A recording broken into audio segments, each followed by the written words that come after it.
obviously, so just remember microphones muted, hands up both online and in the room indicate speaking.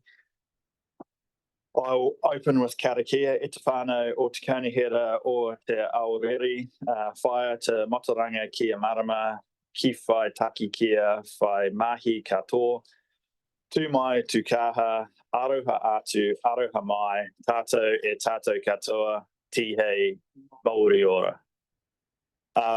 Apologies.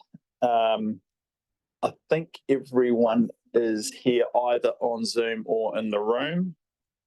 And apologies from Councillor Mayling, who is, I think, there's a gap in the middle as he catches a flight back to Nelson. So I'll now come to the public forum. So we've got 4 people listed to speak. I'll take them in order that I have them on my agenda. I'll just note who they are. So we have Glenys Glover speaking in relation to Pakawa revetment, Judy Mitchell in relation to the Mapua boat ramp, Rebecca Hamid about River Road Appleby, and Kevin Furry in relation to heaps more energy. So we'll take them in the order that I have them on the agenda. So first up, Glenys Glover.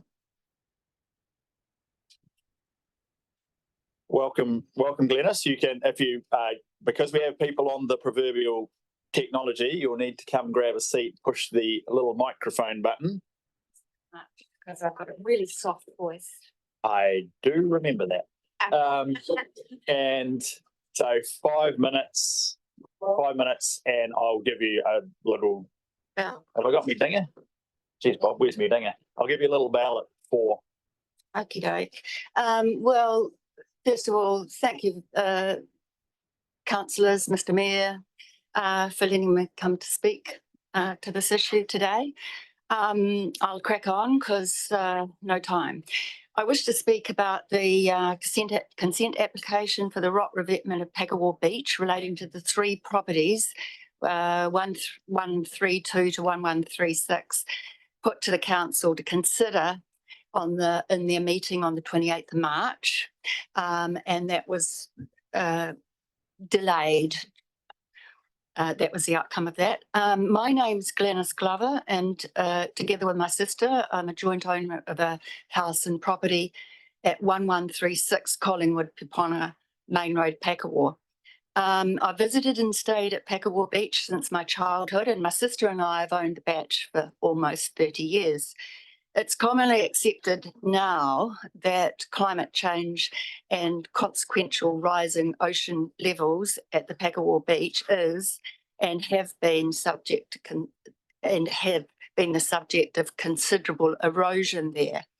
In 2014, there was a very large storm, and the result of which I had never seen in all the years I'd been there, but it was the start of consents being granted for rock walls along that beach, from the Pakawa motor camp to the edge of our property. Possibly about 90% of the properties where the council esplanadas existed have been armoured. There are 3 subject properties. The next properties at the end of the current revetment, past the subject properties, the distance between our houses and the existing beach widens, and the houses have a higher elevation and erosion, maybe less beyond that. Now that's a bit of a confusion sentence, but we're the next ones to go, the 3 properties at the end of the large rock revetment. Beyond us, possibly not so much a worry. We've seen the esplanade in front of our property lose at least 10 metres over the time that we have been there, and now we've probably got about 5 metres remaining. Over the last 10 years, we've had either directly or through the Pakawa Residents Association dealt with numerous council officers about the beach erosion. There have been extensive plantings, native grasses to mitigate the beach erosion, and these have not worked. A rock revetment is the last option. Through the Residents Association, we've arranged, it had been arranged for Solis to build the rock revetment across the 3 subject properties before winter weather and tides created more erosion. The applicants had all agreed to fund their share of the costs, no expense to the council, and ongoing future maintenance. This is now on hold. The construction design had been prepared and was ready. Our solis were waiting to go. An Oxcell report was commissioned in 2019, which stated that this coastline wasn't the punakaki of the West Coast, and that in the absence of definitive theory, performance of the existing imperfect seawall down near the motor camp was the perfect guide. The effects of that have been minimal, and it's actually remained in pretty good condition for almost 40 years. All the owners on the beachfront from Totra Ave down to 1130 Collingwood Puponga Main Road have agreed to build their revetments at their own cost and to maintain those revetments and the future costs, so no future maintenance costs, so no future costs to TDC.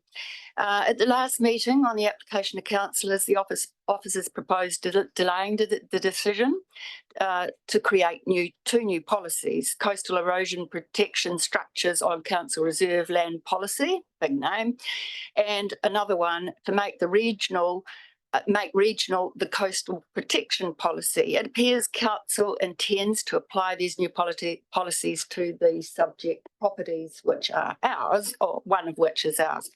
New conditions on the consent are being considered and include payment of a bond and to secure the actual construction, or that's to secure the actual construction and ongoing future maintenance of the revetment and public liability insurance, some undefined future event that might be occurred by the applicants in respect to the revetment. We have substantial concerns about these policies. The same conditions have not been imposed on any of the other Packawa Beach rock revetment in the past, and the fundamental principle of natural justice should say that we complete the revetment on the same terms and conditions as all the existing beachfront owners. We just happen to be the last of them. And, people would know my views in the past, and this is just a little unfair, generally speaking. The real risk of the application is delayed further. There's more erosion. The balance of the esplanade's destroyed. Sea flows through our property onto the main highway. TDC have the problem. We will be discussing with them then why they sought to delay this so long, and I mean since 2014. When they had the authority to prevent such an event. It's a win-win solution to let us proceed with the protection of the subject property. There are three big questions around how long this process takes. TDC in the past has been regarded as a very pragmatic, efficient operator, able to compromise and achieve good long-term goals. I'd like to see this here, dilly-dallying, long time, costly. My suggestion would be to apply the new policy to greenfield coastlines in the first instance, because ratepayers who have buildings on coastal properties predating 1977 expect to be able to protect them, and will do it at their own cost, providing they can manage those costs.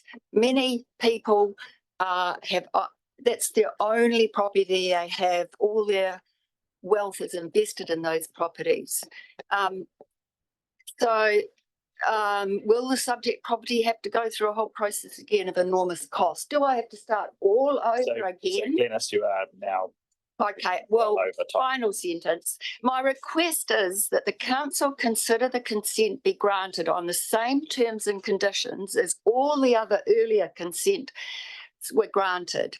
That the consent be granted forthwith so the subject properties can complete construction during this winter, and at no cost to council, we take all the ownership. Thank you for listening to me, and I'm sorry I went over time. I knew I would. I knew you would. I knew you would too. But I was on It's all good. time. Yeah. I was on time arriving. It's handy when it's written down so I can see when you're about to finish. Yes, well, actually, I had another version of this tucked away for future occasions should they arrive. Thank you. Thank you. Right, next up, we've got Judy Mitchell in relation to the Mapua boat ramp.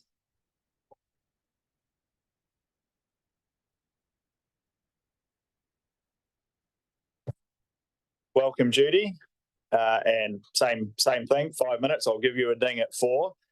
If you're kind of heading towards wrapping up, I won't cut you off, but try and stick roughly to 5 minutes. I've done my best. I've got very big writing because I don't see very well. Morena, everybody, and thank you for this opportunity to speak. My name is Judy Mitchell. I come from Mapua and I'm representing a group called Friends of Mapua Waterfront. There are 12 other people whose names have been given to the council, but they didn't want them read out because some of them have had quite unpleasant pushback at times for their views. So we seek that the council decline to grant any additional funding to the Mapua Boat Ramp Trust. Firstly, in funding the trust, the council appears to be supporting and endorsing this proposal, but the council is not the applicant here. It's made, as far as I know, no independent assessment of the whole application, has no specific plan for a boat ramp. In fact, I think it was 2017, turned the idea down very firmly for reasons that are still valid. It appears to be supporting an initiative from a private group of people who formed the trust to push this. And there has been a lot of pressure on the community and there has been a lot of division in the community about it. Secondly, the sheer scale and nature of the proposal in the application has taken the community by surprise, including some within the boat club. Until now, it's been rather seriously understated, I think. And so-called, the consultation has been a bit misleading in the past. The plans seem to have changed over time. There's been no independent engagement with us. That's all on their terms, and that's sort of the question. I mean, you say, would you like a nice boat ramp for Mapua, and the Sea Scouts will use it? Of course, you'd probably say yes. But when you look at all the implications, it's a very different kettle of fish. And the Residents Association and the Sea Scouts themselves have not both declared publicly neutral positions on that. So I just think the methods of consultation that they've used are not credible. Thirdly, the boat ramp and the very big building that is now wanted to be on this land, they are not community facilities. They will be run by the trust and they will only be available to people who pay to use them. So along with the parking that they want and the building and the ramp, it's a very dominant and very dominant features occupying a great deal of the waterfront park, which is open space for everybody to use. It's effectively privatising large areas of that park. The effects of this development will significantly affect Mapua for years to come. It restricts all other users of the waterfront area and it affects the traffic on the channel and traffic on the roads. There's a raft of really serious safety and environmental impacts that will come out at the hearing. But I don't think the council should be funding this and certainly not handing over public land for that purpose. Finally,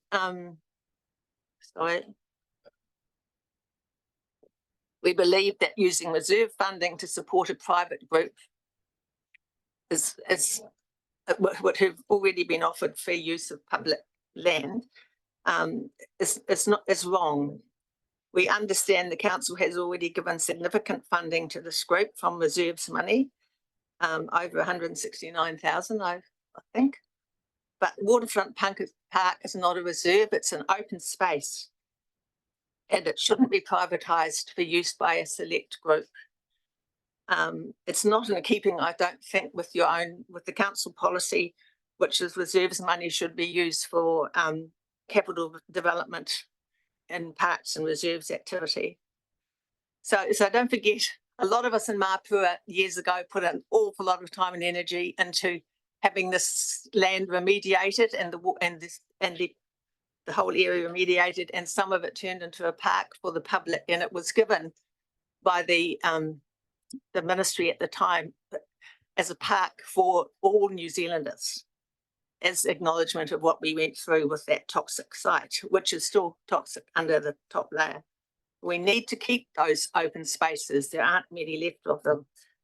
The argument that Gossie Point will not be used for launching is a red herring, because the trust has no say over what happens at Gossie Point. That's a council decision, and we could even end up with 2 launching sites. So also the funding paid to the trust has no security. The costs at the ramp are escalating, and the scale of what is proposed has escalated as well. We note that in 2021, the council requested at least 1/3 of the costs should be community contribution. And to date, the trust has quantified some of this by applying hourly rates to volunteer efforts. We wondered if this is acceptable to you, and does it mean that non-volunteer rates are going to have to come out of the reserve fund too? But where's all this funding gone? And when did the building on open space become part of the application? It's a big building, and a tall one. It will dominate it. And now the trust seeks a total of 250,000, I understand, in total for help with the hearing, for their reports, for their legal fees. And the reports will be not neutral. They'll be designed to assist their legal case. So do we get funding as well to present our case that we haven't got money for lawyers and special reports and everything? We're just doing it ourselves. It's not a numbers game. I just wanted to say you need to look at the quality and the content of those submissions. There were 1/3 of them were opposed, but those 70% of those people want to speak to their submissions, which is very unusual, and it speaks to the degree of anxiety people feel about it. Whereas only 30% of those who support it want to speak. Thanks. And we are really opposed to any more money being given to this cause. It's very unfair, is what we feel. Thank you. Thank you for coming in and speaking to us today in the public forum. Next up, we have Rebecca Hamid. Welcome, Rebecca. You've probably got the gist by now, 5 minutes. Yes. The closer you can stick to that, the better. I'll give you a little ding at about 4. Got a quiet voice. Can everyone hear me? Tēnā koutou, tēnā koutou, tēnā koutou katoa, no mai, haere mai. I'm Rebecca Hamid. Thank you for saying my name correctly, Tim. And I'm speaking on behalf of ourselves as residents, Peter Burton and myself, at 118 River Road, but also in terms of River Road Company that operates a True Fair at 118 River Road, and Kindergarten, Stuart Page, who's offered his apologies, they lease 18 acres on River Road, and so the first point I want to make is that we support your the recommendation in front of you, 7.2. However, it says residents, and it's actually also businesses that would like this restriction on heavy vehicles. In fact, Kindergartens has reported a couple of near misses, and I'd quite like to is there a way of pointing to the road to show the 2 blind corners and our property? I probably can't get up and do it all, can I? So just about, that's right, that's the first blind corner, then the second, which is even sharper, and you go along a little bit further, no, not that far, back a bit, and that's River Road. Go back a little bit further, Tim, and that is where the first entrance out of that front paddock, where Kindergartens has big tractors and often a trailer full of vegetables, that they're turning onto that road. So, and that's just about where the flood bank stops. So the flood bank runs hard against the road from there all the way back up to State Highway 60. And then just round and a bit further round before you get to that first bend is where a very tall shelter belt starts, and it goes right round the two bends and through to where you see where I'm pointed the first gate from our property.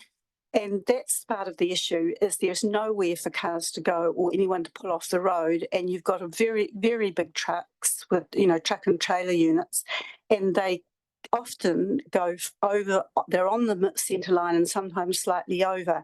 So as a car or a motorbike or a cyclist, you actually haven't got much room to move, and you've got nowhere to go.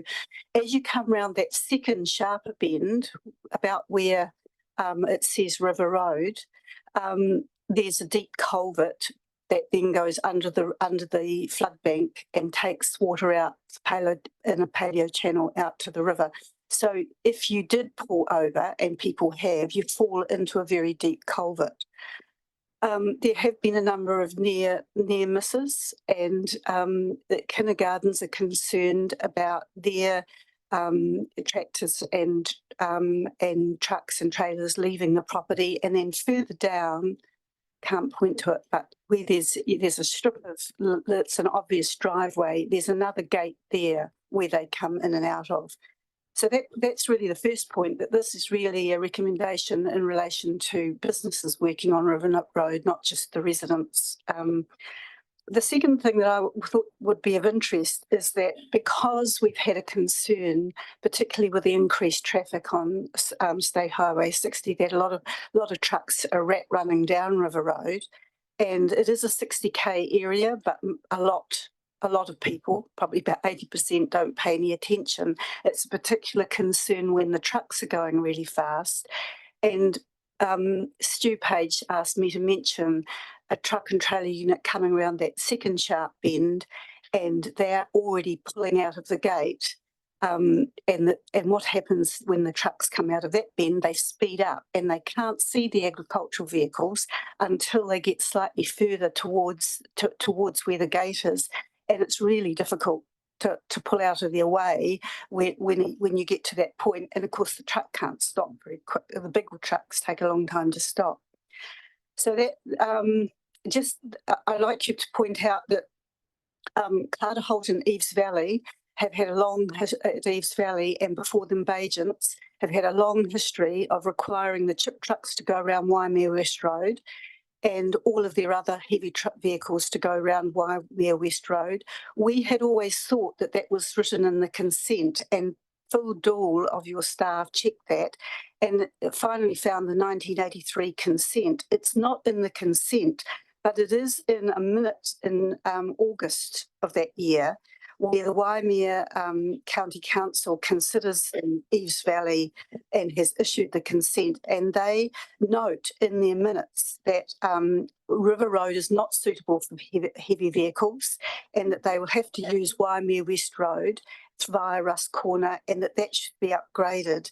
And it specifically says in paragraph 2.8 of the decision records that the Waimea West Road up to the Motueka Highway at Russ Corner would need to be updated with the intention that River Road would not be used for the mill heavy traffic. And Carter Holt and Bajents before them are very good, because if a heavy truck comes down there, and you do get the odd logging truck that will run down that road, you ring the gatehouse or you ring the site manager, and they tell them not to do it. And so you don't see them again. The last point is that there's probably about a list of 45 different trucks that I've noted that come down there on a regular basis, and you can get up to 40 in a day.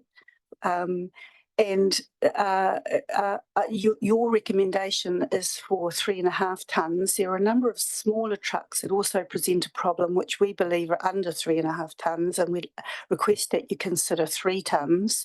And I spoke to Stuart Page about that, and he said, yes, there is a problem with the small firewood trucks and some of the small enviro waste and landscaping businesses that have the smaller trucks, and they're laden and they come fast down that road.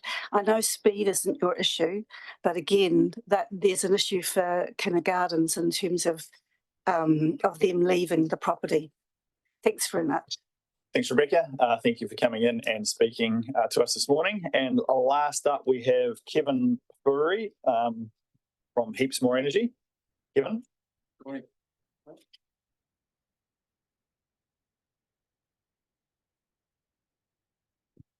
I'm very good.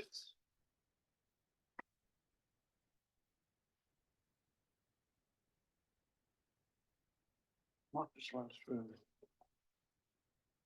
What do you just? I first want to wish everybody Happy New Year. Because in my world, in the solar world, today is the shortest day, and everything's up from here. More sun, more money. If you've got a solar system, you know what I'm talking about. So that's my startup. You're not doing this all yet, are you? You're a minute in. Oh, yeah. The councillors get first call on the note. Make sure you use your microphone, Kevin. So switch that far one off and then switch one closer to you on. And then, ideal. Can I just, what does this one do again? Or do I click on? Real quick, if you don't know when you want us to click, real quick. Oh, right, okay, good. Well, indeed, today is a very important day in the solar industry. Like I say, whatever we do from here on, the sun produces more energy, and that's the beauty about solar power generation and offsetting. In the second part in the middle of my presentation, we're going to be looking at Empower Energy Sharing. So to start off, what we've done through Graham Fox's expert help is put together monitoring equipment that allows the council to see in 5-second timelines just where the energy is coming from and where the energy is going to. So let me see if I can get this button right. Yeah. What we're going to look at here is the number of sites that we've got going on the portal with TTC. And if we could go to the Motueka.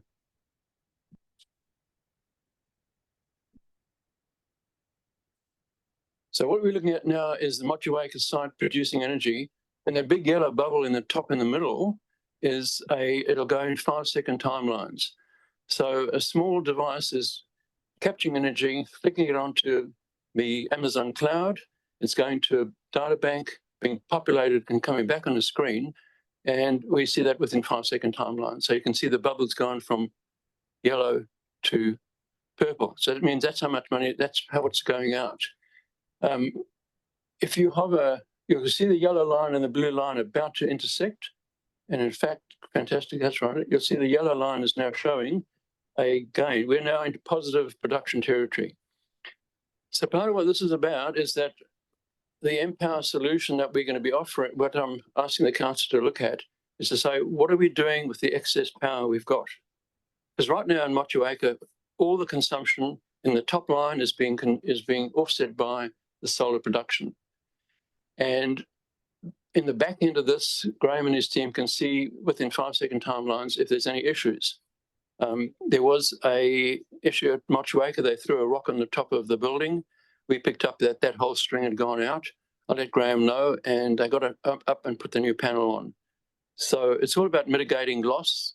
This is a power plant, and Network Energies know how to manage their money. So this is what we're going to be doing here. Could we go on to the next one now? So we're going to be looking at the Empower Energy division. Now, this is a portal which will require no investment by the council to effect exporting energy down the network.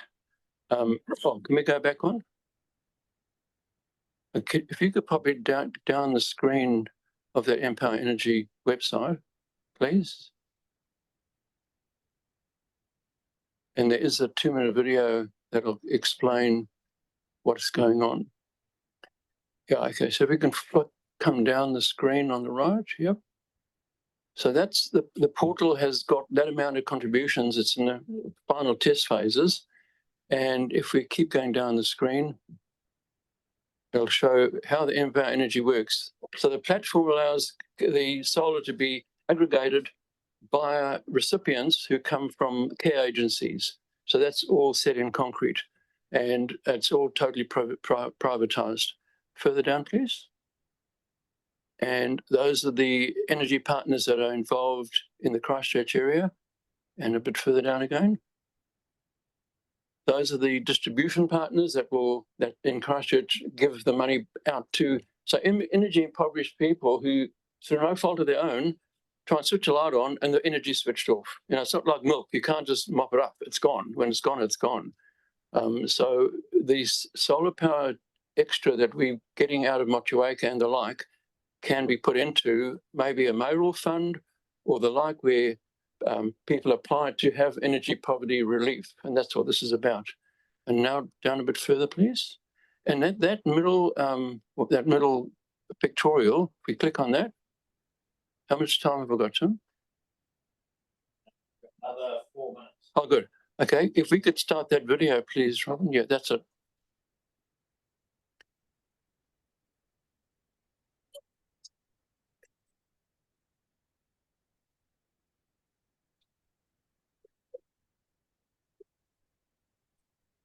Oh, sorry.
Thank you.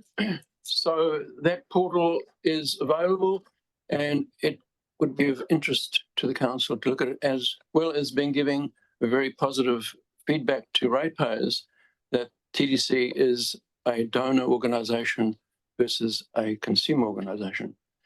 Now, the best for last, this show here we can see now is solar showcasing. This council is the first council outside of Australia that's taken on board. Cairns Council's got it, Scone Council, and 3 other councils in Australia have it. Could we just come down as a part of it? Okay, what we're going to be looking at here is in real time, 5-minute bites. All that information is going up into the cloud, coming back into the server, and this is available on the TDC website. And it'll roll through in about 4 or 5 second timelines. You can see there that all the branding is in place. The widgets down there, we've got 123 kilowatts have been produced already. That's powering 5 homes. So if I bring it back to real consideration, TDC can be helping maybe 5 energy impoverished people out there. People who just can't get above that line. It's a hand up, not a handout. If we look at The next one going through will come to Richmond Library, I think it is. Oh, how many? I've got a minute left. If you want to go to just TDC website, sustainability, well, councillors can see that. That is in the auto. I might just make just a reflection here. In terms of presenting this, if we have a screen within council, like when you walk into the main building, people will really resonate with councils that are doing something about mitigating climate change. And this is up front and centre. It's there every 5 minutes. You guys don't have to sell it. It's all being sold for you. So when it goes through the loop, we're doing Takaka Library in about 2 weeks' time. The Aquatic Centre is coming up soon, and one other site. But this building is being monitored as well. So congratulations, TDC. You're the only council outside there. And by the way, in the hallowed sanctuaries of this hall, the other council who are close by do not have one solar panel on the register. I'll rest my case. On this side of the Tasman. Excellent place to finish, Kevin. Okay, and I do have a presentation. I believe I'm not, it's like a court of law, I'm not allowed to approach the bench, but is Kelsey here? Kelsey is not here, but we're happy to pass on. Okay, can I pass it down to the councillor number 4 on your right? That would be Trinity, That's for Trinity. I presume. I'd like to thank Trinity. She picked up the phone and she made it happen. Well done. Thank you. Well done, Trinity. Thank you, Kevin. Thank you for coming in. Wine for me. No, each man in his life pays many parts, Mayor. So with your permission, would you put past Graham Fox's desk? Just leave that on the desk. Yes, we certainly will. Yep. He's a great guy, isn't he? We wouldn't have.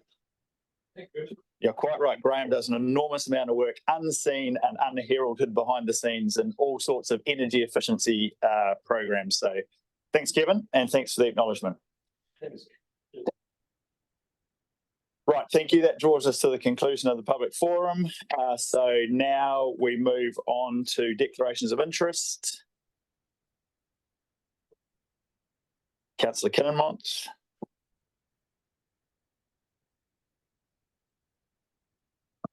I wish to inform the council of change of status of my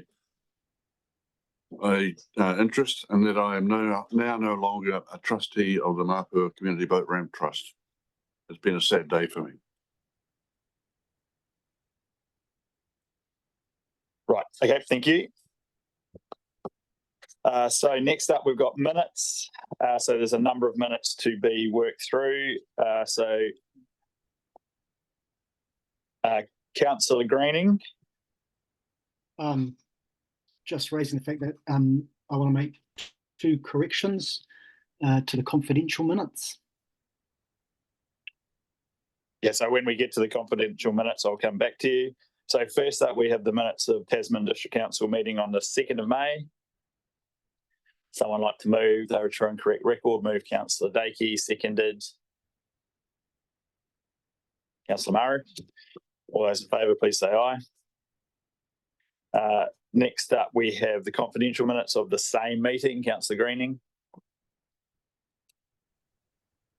Yeah, I wish to make an amendment to the confidential minutes. I'm just wondering if I can do that in public.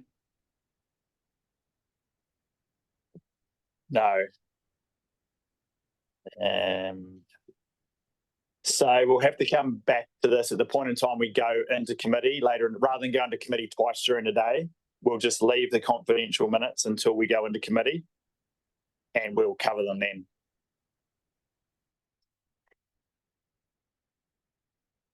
So we'll now move on to the open minutes of the 8th of May. Move Councillor Dakey, seconded Councillor McKenzie. All those in favour, please say aye. The open minutes of the 23rd of May. Move Councillor Dakey, seconded Councillor Dowler. All in favour, please say aye. And we'll treat the confidential minutes of the 23rd of May at the same time when we go into committee later in the day. Right, thank you. So now we can move on to the reports. So first up, we have the road stopping exchange. Rob, welcome. Thank you. And over to you. Thank you. About 3 or 4 months ago, we had another couple of these, which are still working through. Just a slight reminder that we're dealing with a 1974 Act. I contemplated giving it a happy 50th birthday, but I'm not sure that that's appropriate. It's a complex process which doesn't work well for either the council or applicants or indeed anybody who wants to oppose it. But the law is the law, and I find it interesting that when the Local Government Act 2002 was passed, this stayed in the 1974 Act. So it's obviously a very difficult issue for government to deal with. So this particular one's slightly more complex than the other two, which were, almost completely straightforward. This is on a corner which is used fairly frequently, but it's a part of the what's legally road that isn't used as road and doesn't seem to have any likelihood. We did take a bit more time with this, canvassed a few more staff, but at the end of the day, we didn't see any reason not to go to public consultation on this. So this report asks you to approve the public consultation.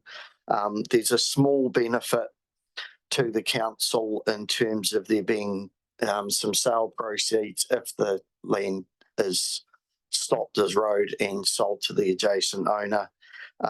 There's also a small benefit because I think 17 square metres will become road, which could potentially be used for a footpath, but without this application, that wouldn't have been a particular priority for road safety improvements.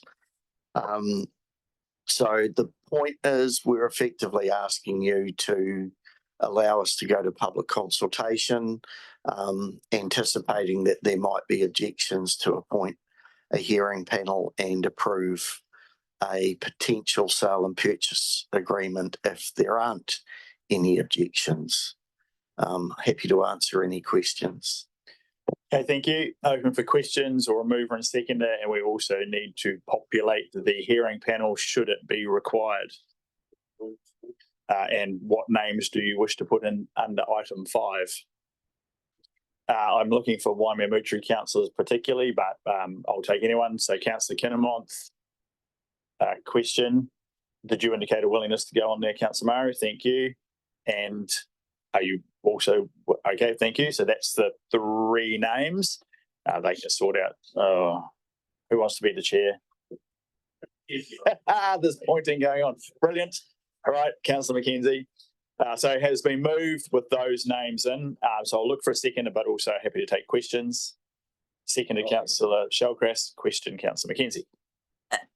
Thank you. I just wondered in the back of my mind whether this particular land title was the subject of any other applications for land use that might impact on our decision to receive a public notification of this stopping.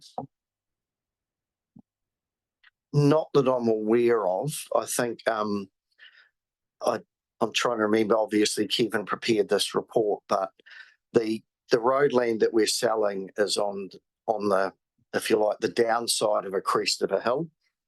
So around the crest of the hill would to my mind, without any prior knowledge, be a logical place to put a new home.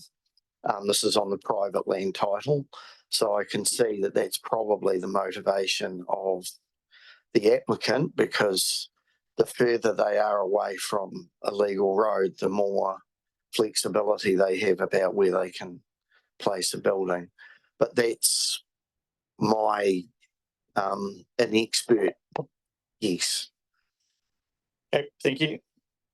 If there's nothing further, it's been moved and seconded. All those in favour, please say aye. Against? Carried. Thank you. Thanks, Rob. Next up, we have amendments to the Traffic Control Devices Register and Traffic Control Bylaw 2016. Jamie and Mike.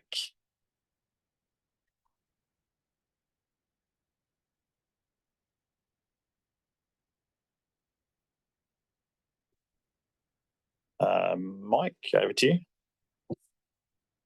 Yep, this is the report. Purpose is to gain approval to make changes to the Traffic Control Devices Register, and the changes are indicated in the diagrammatic descriptions attached. So I'm happy to take the report as read and answer any questions. Okay, thank you. Open for questions, comments, moving, seconding or amending. Councillor Bryant. Thank you, Mr. Mayor, for you. Just in relation to River Road, Appleby, and understand the reasons behind that, we heard further in the public forum this morning. I'm just wondering, will that be enforceable by the traffic department, or how does enforcement work there? Jamie. Through the mayor. Yeah, so it becomes an enforceable restriction, and the police's commercial vehicle inspection unit do the enforcement of any weight restrictions, similar to how we have weight restrictions on bridges. So we did consult with the police as part of the background to this, and so we've had some comment. They supported a bylaw along these lines. Yep. So will the device become a bylaw, will it? Or? Correct, yep. Okay, thank you. Yeah, and most of the others I looked at seem pretty sensible. The one outside the Tapawera school, that's a good common sense one. Just hope they'll move the rocks that are in the parking spots currently once they are properly designated and marked up. Are you happy to move on that basis? I'm happy to move, yes I am. All right, move Councillor Bryant. Councillor McKenzie. Thank you. Just a question. So with regard to River Road, I see that it talks about the restrictions not being opposed provided other intersection improvements on State Highway 60 will still be progressed. So what does that involve, and is it our intention to make these other intersection improvements? Jamie. Through you, Mr. Mayor. So, I mean, that was the feedback of the Road Transport Association. They would like to see improvements to intersections along State Highway 60. You know, heavy vehicle users have concerns about how busy those intersections are, about how difficult it is for them to turn out. They just want to make sure that by the council taking this approach with certain specific roads, that that's not undermining any wider efforts to promote better infrastructure. So that's the comment in the report is just reflecting their feedback. So yeah, certainly the council's position is still and will continue to be that we're advocating to Waka Kotahi for improvements along that State Highway 60 corridor. Are we optimistic that any will occur?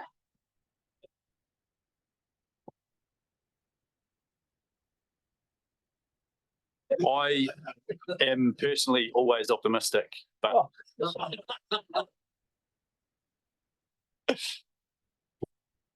but we haven't seen a great deal of change in the recent past. The most challenging thing will be if the new government speed thingamajiggy that they brought out, which may result in Waka Kotahi having to reassess the lowering of the speed limit on that section of road. That will obviously necessitate a further conversation about safety at intersections and what else might need to be done on that road to ensure the risk doesn't increase again. But that's a subsequent topic for another day, which I shouldn't have brought up.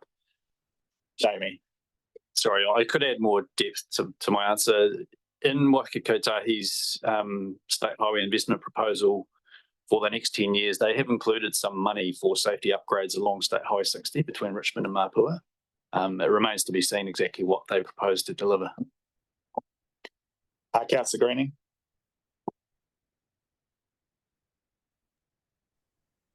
Yeah, two questions. First one, just in relation to the suggestion made in public forum. I was wondering if you could comment on the suggestion made that the weight be reduced. I think she was suggesting from 3.5 to 3 tonnes. Do you have a response to that? Through the Mayor, it's a difficult one to respond to without being an expert in the weight of every possible vehicle that might be using that road. What we've proposed with 3.5 tonne is a typical restriction that we might see applied to bridges or other situations. To be honest, I would prefer to go ahead with what we consulted on, and if there is an issue that subsequently needs to be resolved, then we can address it then. Okay. Next question. I mean, I'm just for the benefit of the public, really, because they've made that suggestion. I think it's worth explaining. So good that we will follow it up. My other question is in relation to 5.19, which is the Richmond Town Hall parking, 3 hours. So my question is, will these parks be exclusively for town hall users, i.e. labelled town hall parking, or are these generic 3-hour parks? Through the Mayor. So the way we manage all of the public parking facilities in our townships is that they are open and available to all users. It gets really difficult to begin to create different categories of users and apply special permission to different people. So it becomes, I could imagine that becoming quite unmanageable. So in the interest of fairness to all potential car park users, we manage demand through time restrictions, and time restrictions can be altered from time to time in response to changing demands. Thanks, Jamie. Pardon? Yeah, I was just saying thanks, Jamie, for the answer. Yeah. So I just want to just drill a bit more into this, because I understand that this change is a result of a request from a small group of people who were trying to overcome some parking problems, and the change, which I think was from 2 hours to 3 hours, has really only made their problem worse.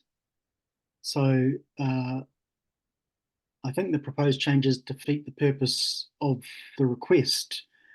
And let me explain what I mean by that. A small group of elderly users who use the town hall are unable to park nearby to unload their things. Age range from 74 to 94, I suppose. It's a small group of people. A few of them have disabled permits, but most are pretty still mobile, thank goodness. And they sought to have some dedicated parking for the town hall users, so they could easily transfer their items from their vehicles to the town hall. Now, at the moment, the parks are always filled by staff or shoppers, and they required access pretty much between 9:30 and 12:30, enough time to unload, go to their meeting, finish their meeting, clean up, reload, and go home. And my understanding is that they couldn't get access at all to nearby parking because they're always filled, and they sought to get a 3-hour park exclusively for their use, so they could at least use the facility, which seems a pretty fair request. And there have been a number of options involved, but enabling this 3-hour park is just going to lock them out even further from getting access to the parking that they need. So I'm unsure why we're doing this. Preferably. Okay, so thank you. I think you've outlined the request and your concern over it. Jamie, Mike, any response?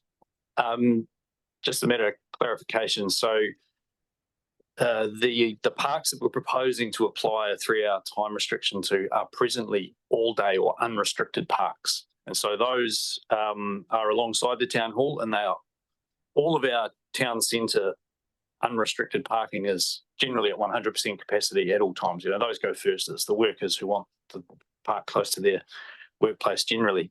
So by converting those to a time restricted park, it's much more likely that they will be available for people attending things at the town hall.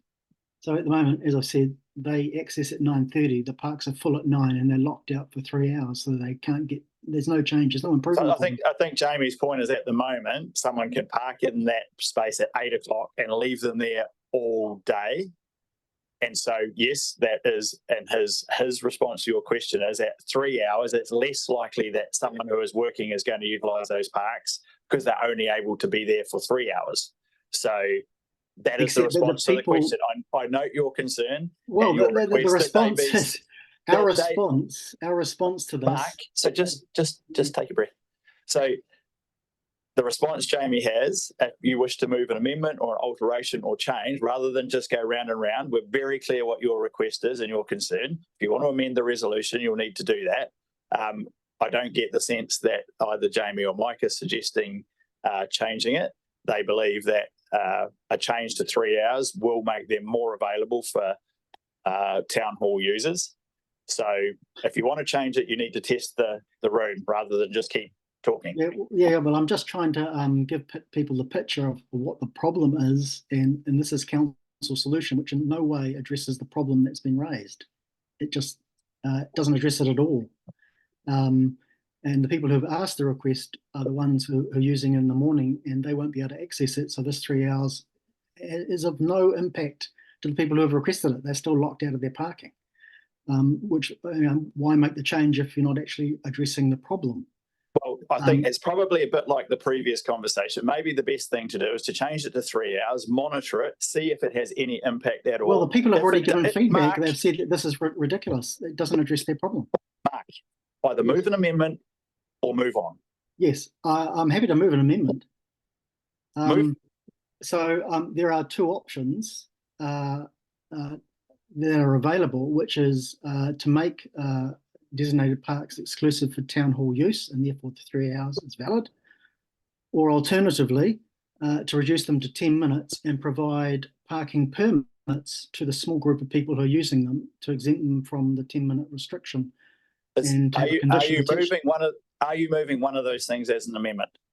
Well, I'd like to see if there's any support in the room for either of those options. I'm supportive. Glenn's indicating a hand up, so I'm happy to entertain a discussion from Glenn. So he's not indicating support for your perspective specifically, and you won't know whether there's support unless you move an amendment and see if there's a seconder. Okay, so I will move an amendment then that puts forward a trial of permits and for a small group of, let's say a trial for parking permits, a trial of parking permits for a 10-minute parking area involving, I think, correct me if I'm wrong here, 8 parks outside of the town hall, directly outside the town hall. So 10-minute parking with a trial of parking permits for town hall users. Has anyone managed to get that down concisely? Okay, is there a seconder? Yeah. So I do that. Okay. Jamie, can you just quickly answer why we wouldn't do permits? Can you just summarise the challenges that we have with permits? Yes, through the mayor, it would be difficult to. It would be time consuming probably to design a system and that adequately captures the intent of such a permit system, right? So you're creating special users with special rights, and the challenge for staff in trying to manage something like that is how we decide who's special and who's not.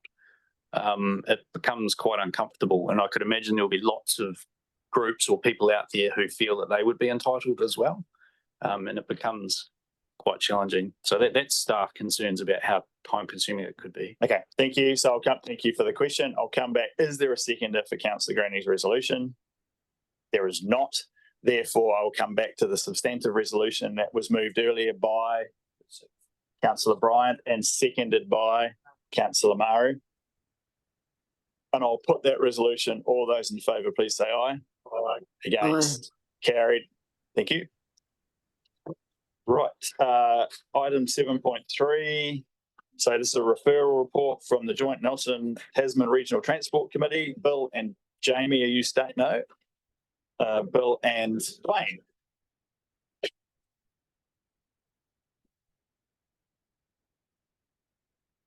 Thanks, Bill. Over to you. Great, thank you, Mr. Mayor. So this is a referral from the Joint Regional Transport Committee to adopt the Regional Land Transport Plan and the Regional Passenger Transport Plan. They are documents that we need to have submitted by the 1st of August, and the approval of this council is subject to that of Nelson City Council, and so we need to have it approved by both councils. You'll note that there was an amended version tabled in local government LG Hub yesterday, and I'd like to table that this afternoon, this morning. And that made some amendments to the tables of funding for both Nelson and Tasman councils, and also NZTA's State Highway Investment Program, and a couple of other small changes that were requested by the Regional Transport Committee. So happy to take some questions. Okay, thank you. It is open for questions. Deputy Mayor Brian. Thank you, Mr. Mayor. I'm happy to move the resolutions as proposed as chair of the Regional Transport Committee. It's been through that body in a workshop and well discussed there, so it should be relatively straightforward. The changes are only minor, and just thank the staff involved for getting it to this stage, and hopefully we'll have a plan going forward. Thank you. Thank you. Mike, and then Mark, and then Chip. I'm willing to second it, but on page 71, clause 3.7, excuse my ignorance, but what is on the horizon activities table? And the second question, Motueka Bridge is the state highway bridge we're talking about. Through the chair, the on the horizons table was a table that has been added to the Regional Land Transport Plan of projects that were desirable and good to have included, but didn't make it through the LTP process. So potentially, if there is some funding available from from central government, they are there, and we can start progressing. And yes, it is referring to the state highway bridge. Thank you. So it's been moved and seconded. Councillor Greening, then Councillor Mailing. Yes, so my question just relates to page 110 or page 47 of the report. The Hope bypass is signalled red, which indicates poor alignment. I was wondering if you could explain that. And then I have a comment to follow.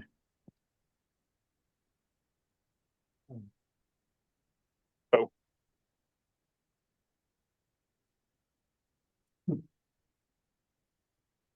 So just wanted to clarify that. Is that the Hope bypass alignment for environmental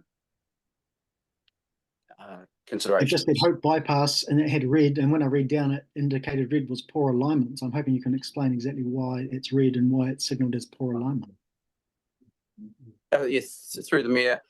It was considered poor alignment for environmental issues, and the reasoning behind that was that it is thought that it will encourage further development further out, and so result in increased traffic volumes.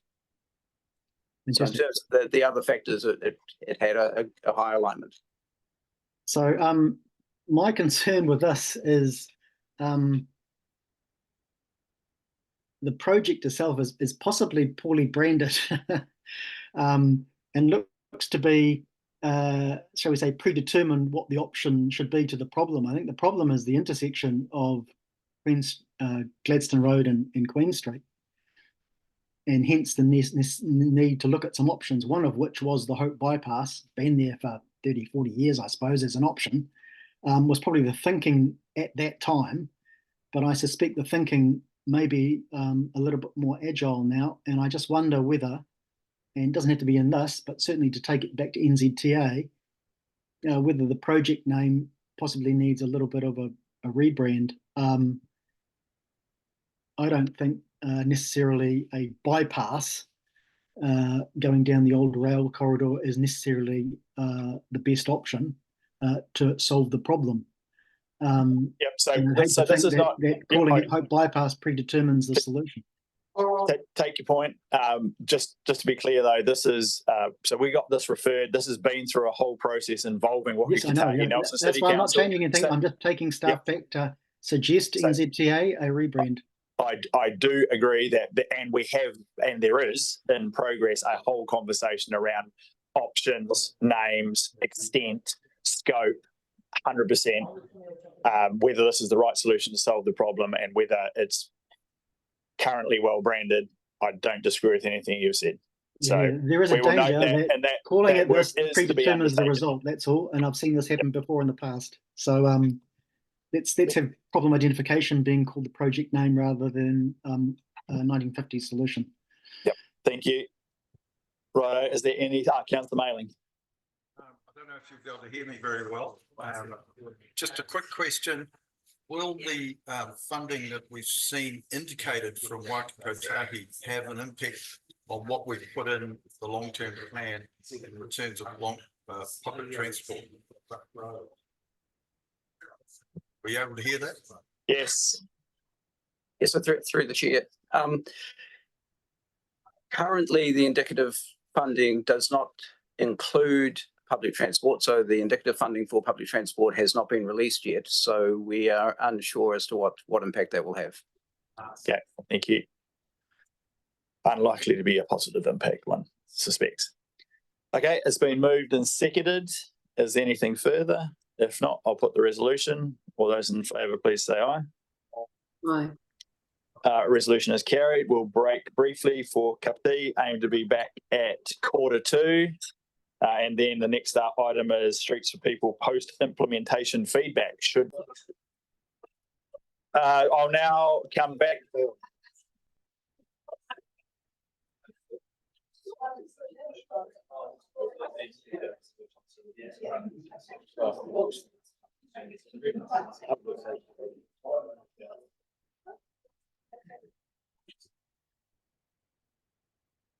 Right, we'll reconvene. Jamie, over to you. Joe, Jamie, whoever's leading.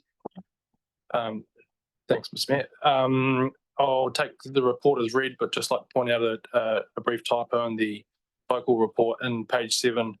It refers to the summary of Aranui Road, and that's just a bit of version control issues. The rest of the report is right, apart from that one heading. So we will send the right report to Elaine and reflect those in the minutes. But other than that, happy to open up for any questions. Thank you.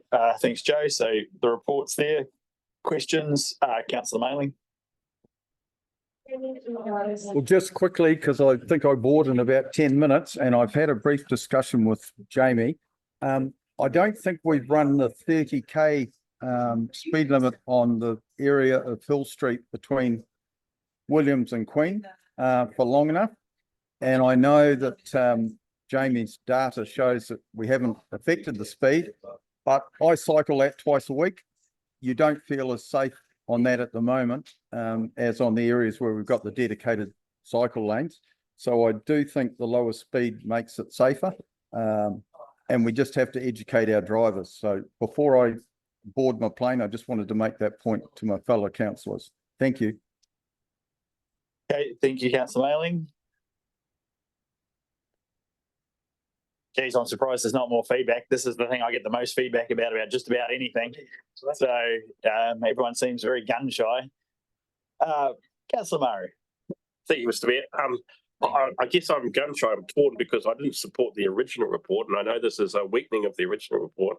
So I'm sitting here going, do I now support this in a weaker state, or because I didn't the previous report I wasn't in support of. But I guess there's a lot of feedback in there, and thank you for putting it all in there in terms of at what points roads stop being roads and cycleways are cycleways and cyclists are careful and road users are careful. So I have no idea where I'm going on this. I just because it's a better part than what it was previously. So I guess I support the better part. Okay, thank you, Councillor Kinnemont. Then Councillor Dakey. Thank you. Through the chair. Guess what? Streets for people, Aranui Road, concrete separators. I note that in other parts of our region here, they are causing issues, and they're also causing issues in Aranui Road. My personal preference is them to be removed and replaced with something else that is easily right overable. But I'm asking the staff if they would consider a report back to this council maybe in 3 or 4 months' time, after having the dust settle down a bit and after having a further consultation on whether they still need it, or still A, whether they're still required, and B, whether there is an alternative option. But I don't know how to do that request. No, I think that probably stands on its own, and it may be reflected by the conversation we have in relation to concrete separators, in relation to Salisbury, etc. So, point noted. Councillor Dakey. Thank you, through the chair. Thank you, team, for your work on this. Been a challenging space to work in. Never easy making changes to the road layout. I've had a lot of positive feedback about the park bit in Queen Street, and working really well. The least positive aspect has been around the concrete separators, particularly on Salisbury Road. And unfortunately, I've had a few reports from people of incidents on them. So it was a good idea, and it hasn't quite hit the mark. So I've gone to table an amendment that we remove all concrete separators as soon as practicable.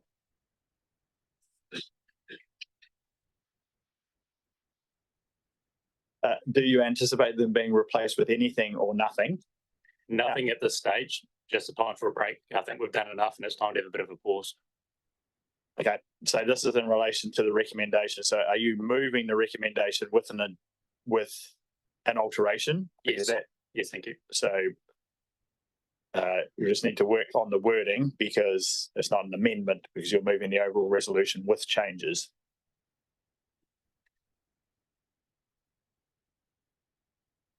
So it specifically relates to Salisbury Road, and I guess it's retain pilot but remove all concrete separators.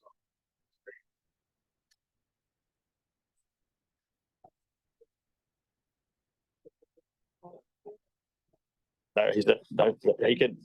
No. So Councillor Dakey's moved. Is there a seconder?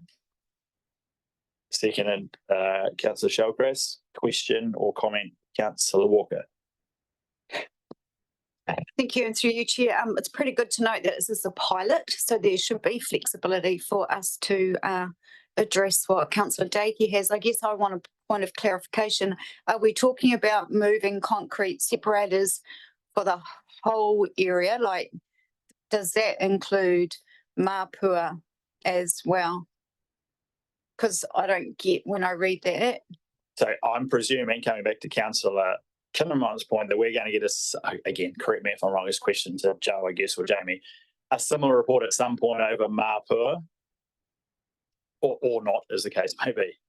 I can clarify. So at the 2nd of May meeting where you considered Aranui Road and the pilot there, staff understood that we were to make the changes that were approved, which was to ensure that that separated cycleway was single direction only, not a shared path, and that we would adjust some of the intersection treatments to suit that simplified layout, and that we would see how that layout operates before any further changes were made. So those changes I think complete, and we will need to come back and report the success or otherwise of that. So there will be another opportunity to revisit Aranui Road.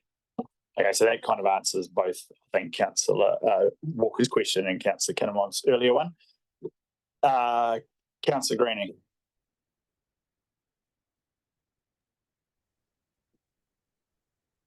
Don't want to be seen as throwing the baby out with the bathwater, but what's your response to removing the concrete separators? What now separates traffic from cyclists? Who are you asking that question to? Staff. Okay. Through the Mayor. Yeah, so what that would mean is So the purpose of the separators was to try and create that sense of security, or that physical separation from traffic, and the intent of that was to make cycling appeal to some of those people who are more concerned, interested but concerned cyclists, which is kind of the main target market, to achieve the council's objectives around getting more people walking and cycling, and all of the benefits that come with that. So what we've seen with the pilot installation is that people do feel that Salisbury Road is safer in its current arrangement, particularly that they think it feels safer for kids and students. What we don't know is whether those perceptions would change with the removal of those concrete separators, but that's something that I think if the decision is made to remove them, that we would run another survey to test perceptions, and if people felt that it was still safe enough, then I guess the council could have confidence in that. The aspiration long term is still spelt out in the council's walking and cycling strategy, which is to ultimately provide safe separated spaces for different types of road users. And that's still a good aspiration to have. It's still the right thing that will help the targets and objectives being met in the long term. In the short term, it might affect how some people feel or whether they choose to walk or cycle, but it's really hard to provide any sort of certainty or figures on that. Yeah, and I So at the presume moment- sorry, Mark, I'll come back to you. I presume that should this resolution pass, the concrete separators disappear, reassess, resurvey, then the subsequent option is to either run with none, if that looks like it's been reasonably successful, or if it was to go back to some form of separation, that may be a different type / form of separator that may be more user-friendly in both vehicle and cyclists. So that remains an option at some point in the future.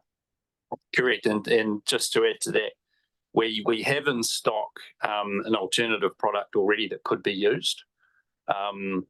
So we can just hold those and roll them out if any and when required. Okay, thanks, Jamie. So is everyone clear? Councillor Ellis. Do I get to go? Or Sorry, Mark. I'll come back to you then, Councillor Ellis. My apologies.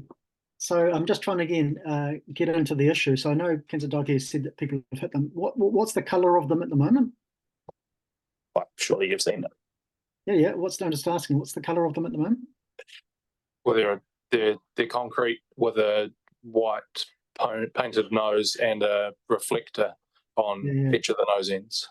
So I think, I think this was mentioned at the start, that they really needed to have been painted yellow stripes, or consistent with how other councils have highlighted separators.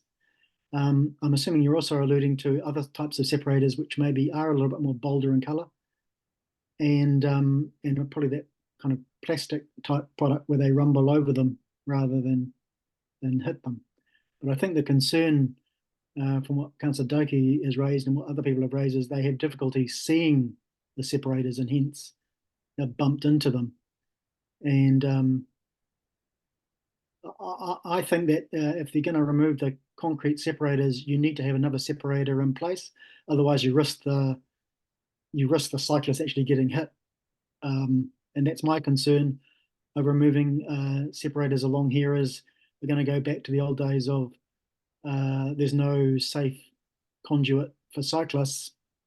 They've got to be conscious of the car next to them rather than the car being more conscious of them. So my concern with the removal is there needs to be a replacement to maintain that separation that maybe causes less damage to the vehicles. I'm a little bit reticent to pull out separators and there's nothing there. No line, nothing. So I'm a little bit more concerned about the safety of the cyclists than necessarily a car hitting these concrete things because they didn't see them. And I think the real problem is probably the visibility of them. And I think that probably needs to be improved first, and then we see if there's a problem still, and if there is, then we swap them out for something else. That would be the pragmatic approach. Okay, so I think your point's been made. I suspect if the resolution doesn't alter, then you may vote against it. But at this stage, and I'll come back to Councillor Dakey, obviously, for his right of reply in due course. Sorry, Councillor Ellis. Thank you, through you, Mayor. Jamie and Joe, I just want to say thank you, because you've received an awful lot of public feedback on this, and this is in response to that feedback. And I have to appreciate your willingness to listen to what the community is saying.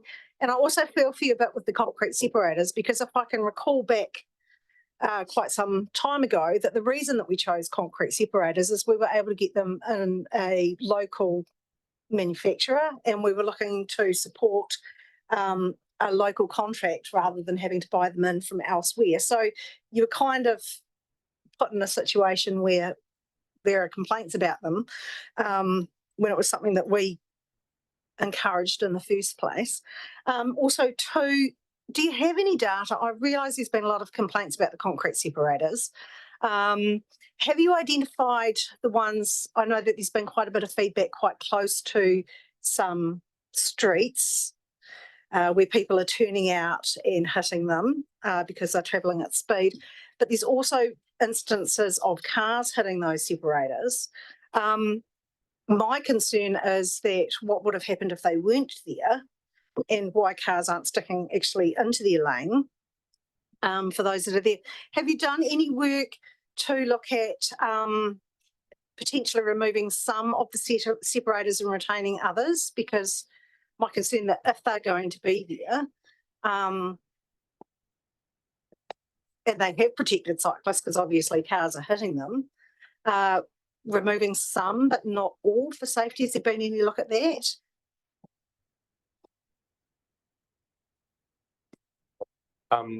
Through the Mayor, no, not really. We have done a survey of all of the separators down there and had a look at the damage, and we can make some inferences into that as to which ones are getting hit by cars. And there is certainly sections up this way from William Street upwards that we've replaced already and are already getting damaged.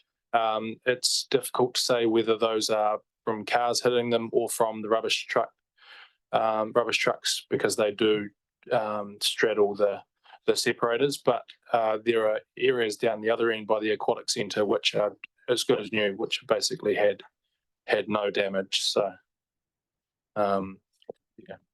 Okay, thanks, Joe. Councillor Murray. Thank you, Mr. Mayor. Is there have you had any evidence or any discussions around danger to cyclists trying to get out of the concrete, those concrete edges, trying to turn into streets across the road?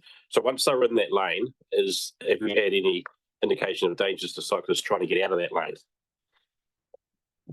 Through the Mayor, we have had individual pieces of feedback of people finding that difficult.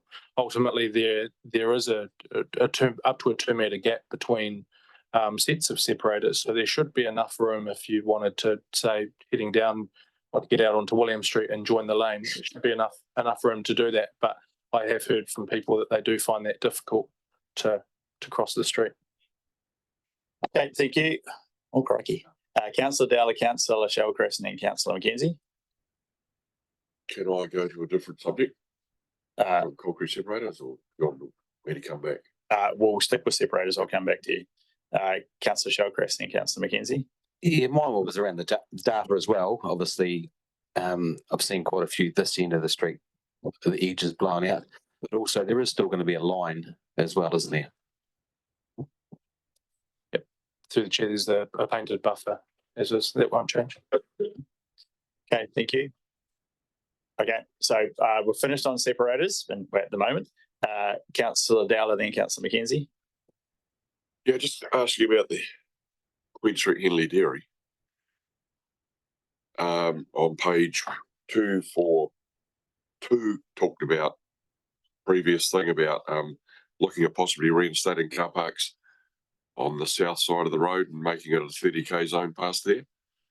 The reason I asked this is don't know the fellow at all, never been inside the shop, but I was in a dairy. So is this the next item? Oh, sorry. all good, Karen.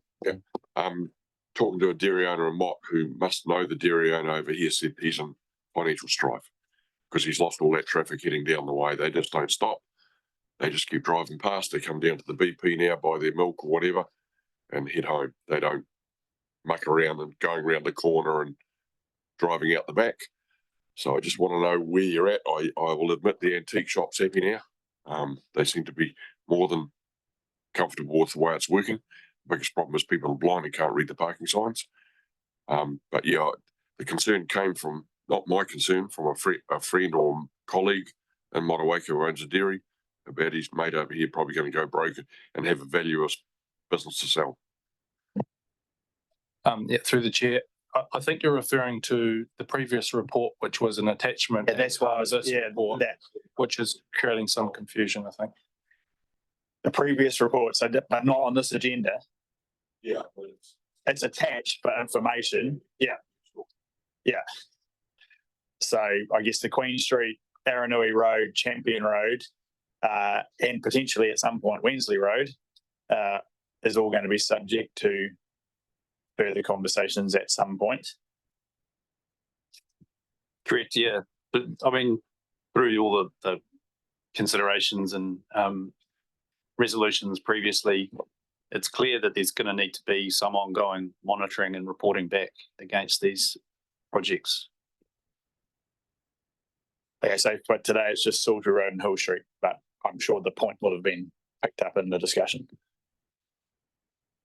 Councillor Mackenzie, then I've got Councillor Ellis and Councillor Greening and Councillor Walker. Thank you very much through you, Mr. Mayor.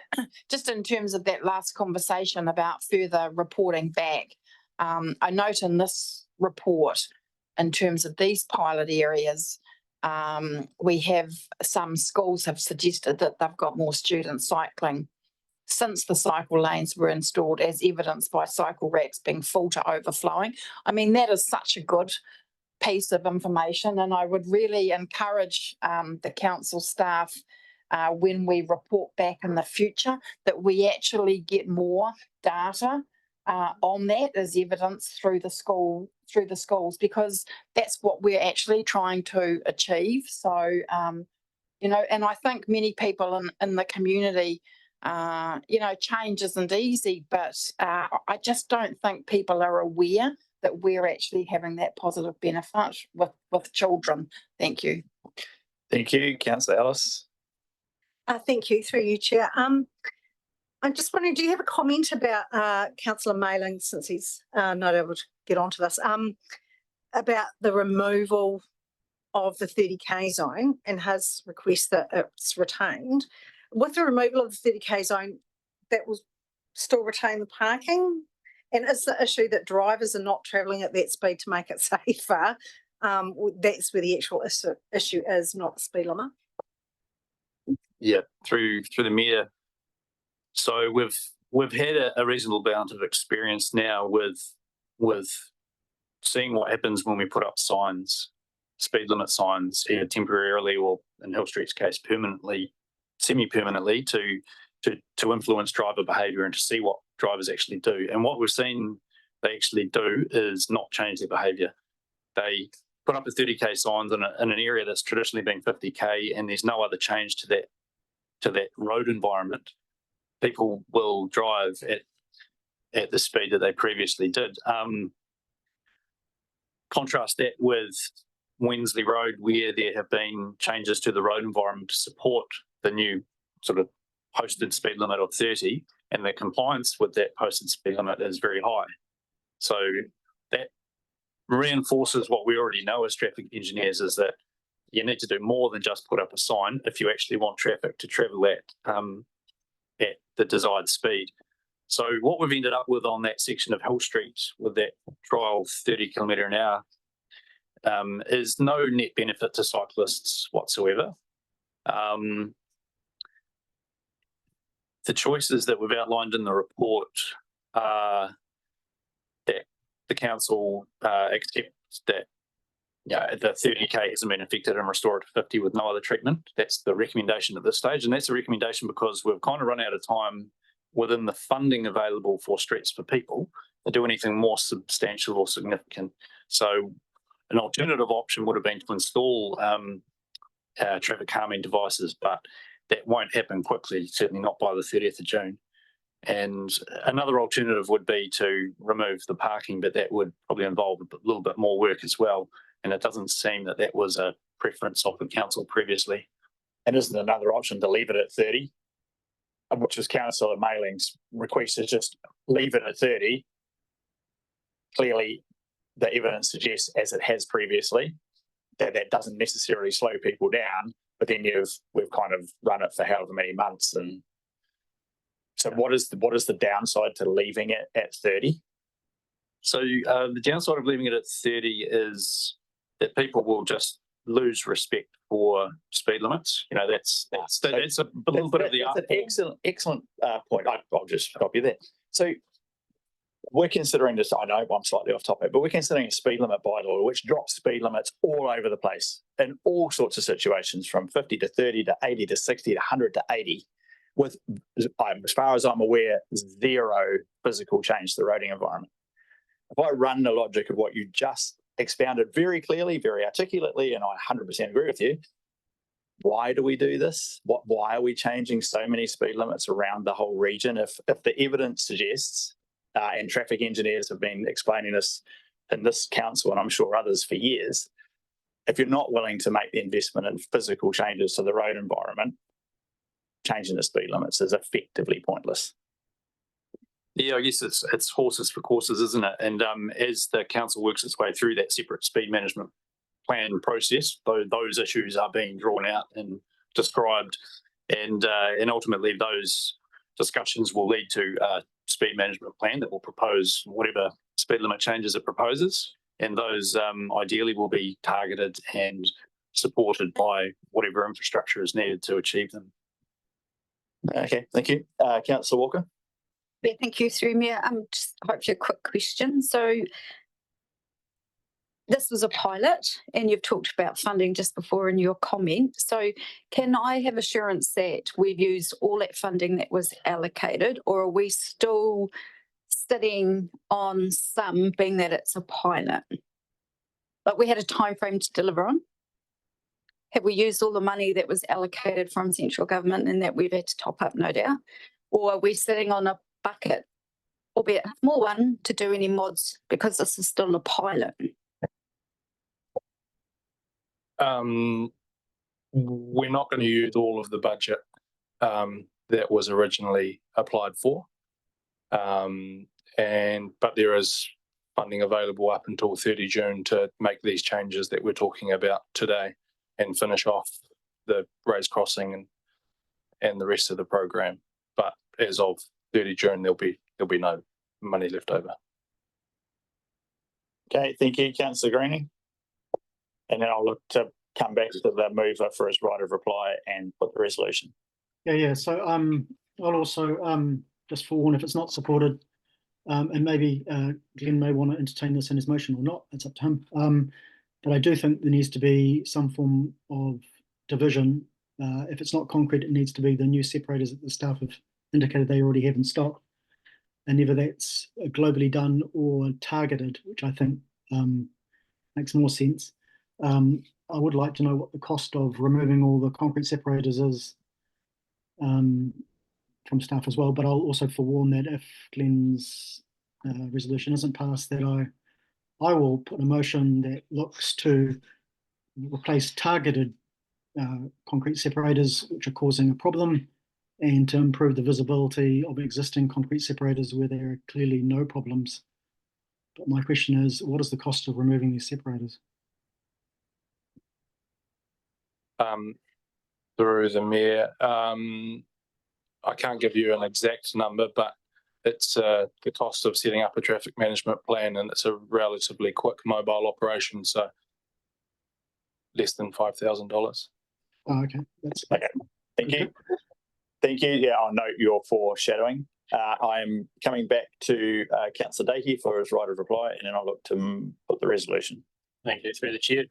So this wasn't an easy decision. I've thought about this for ages. The reason we put these in, which I voted for, was to keep cyclists safe. We have inadvertently made it more dangerous.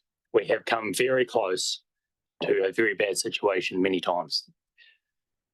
We cannot leave them, and I think the ones by the school can stay. They're rubber, they protect the kids, that's fine, but the other ones have caused endless incidents for cyclists and scooter riders, and those people don't report them because they're too embarrassed. And some of them have gone into the road carriage. So it is time to get rid of them and replace them with nothing for now. We can have a pause, see how it goes, and then look to put something in. I'm desperately not keen to put anything else in the roadway at this point. So I'd like to leave it as it stands. Okay, thank you. Everyone clear what the resolution reads? I will put the resolution. All those in favour, please say aye. Aye. Against? Resolution is carried. Thank you. Right, next, thank you, gentlemen. Thank you for your report and answering those questions and providing the information. Very handy and useful. Next up, we've got Waimea Water quarterly report. Mike, thank you. Through you, Mr. Mayor. I will take the report as read. This is a routine quarterly report from Waimea Water. It's been available to the public from around the 24th of May.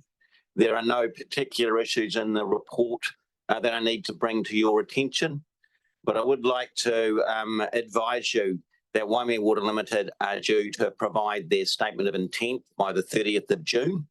That will be considered, it's scheduled to be considered at the council meeting of the 17th of July. At that meeting, Waimea Water will also be doing a update presentation for councillors and for the public. So I'll take the report as read, and I'm quite happy to take questions. Thank you, Mike. Is there questions firstly, or someone prepared to move or second? Councillor McKenzie. Thank you. I am prepared to move, but I do just have one question, and I probably should know the answer to it, but I don't.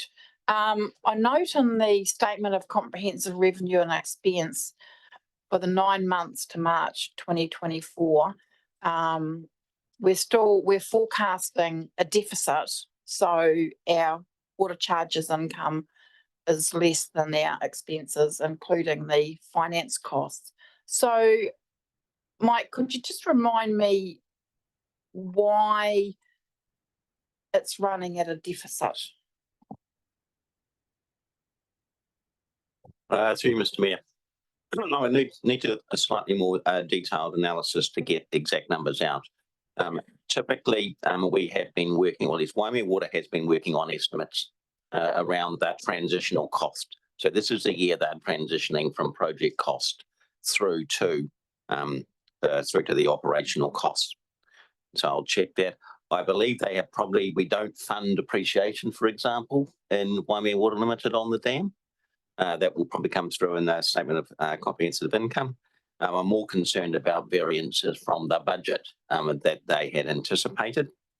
I know significant work has gone in to reviewing the financials, and that is built into the final statement of intent that's coming through on the 17th of July for councillors. But I'll do a small review, and I will email councillors with an explanation. Thank you, Councillor Deputy Mayor Bryant. Okay, thank you, Councillor Kinnemont, then Councillor Dakey. Thank you, through the Mayor. Page 292, clause 3.3, the bottom sentence there, it's pleasing for me to see the dam is working for what it was designed and built for, and that without the dam, when it first was operated, that we would have been under water restrictions at that time. So I think going through all the heartache, it's actually proved worthwhile for the community. My comment. Thank you, Councillor Kinnemont. Councillor Dakey. Thank you, through the chair. Question, Mike. As the dam moves from construction to operational, the method for reporting back will be there's the board, obviously. Can you just give a quick overview of how we'll put our influence, what structure? So, for example, with the business landfill unit, we have a committee. What operational structures have we looked at? Or is it simply going to be a report that comes to us? Could you just overview how the operational structure will work for us? Through you, Mr. Mayor. The Waimea Water Limited is a CCO. So wrapped around Waimea Water Limited is a CCO structure. And so council issues, or at least the shareholders issue, council's only one of the shareholders, a statement of expectations each year, normally around November, December, instructing the Waimea Water Limited board what we expect to see in their SOIs, and particularly what focus we expect them to take in the coming statement of intent. The company takes that direction on board. It produces a draft statement of intent. And you've seen your draft statement of intent for this year. You then provide feedback to the company on that draft statement of intent. So if there were concerns or matters you didn't think the company had addressed appropriately in that draft statement of intent, that feedback goes to the company. The board then considers that feedback and determines whether or not it's going to amend the final statement of intent. So that the influence we have over the company is through that statement of intent, statement of expectations process. We also have the company producing its quarterly reporting, half-year annual reports, come through to council. They are typically on a half-year accompanied by an update from the company. That normally involves the chief executive officer and a board member being present for those. That's an opportunity for councillors to ask questions of the company, but it's also an opportunity for you to indicate where you think the company is doing well and where you think the company perhaps needs to change what it's doing. So that's overall, it's that CCO setting expectations, reporting back structure that allows you to influence how the company operates.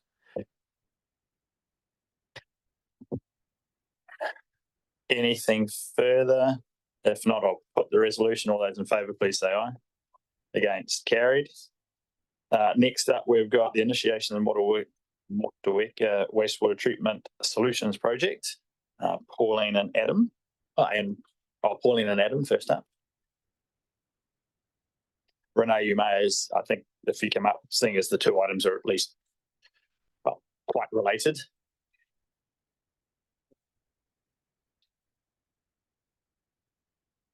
Pauline, are you leading this report?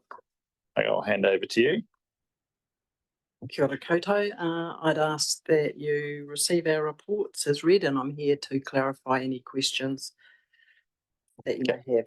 Thank you very much. So first up, it is the Wastewater Treatment Plant Solutions Project report. So I'll open that up for comments, feedback, questions, moving and or seconding.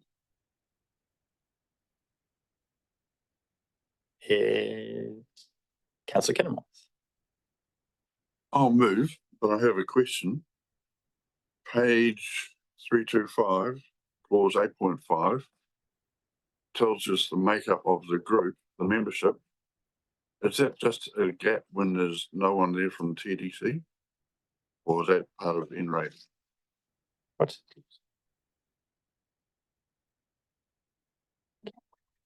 Sorry, I've just been told about the councillors there. Yeah, and the board. But there's no council staff there? When we task this group, there will be staff present as needed, but it is an independent reference group.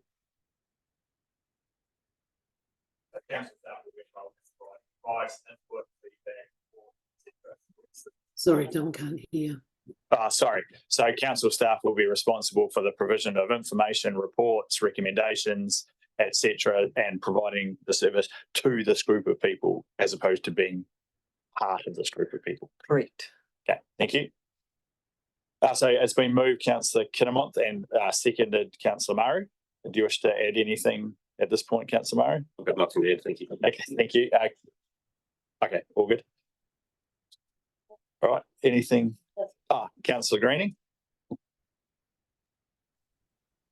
Thank you.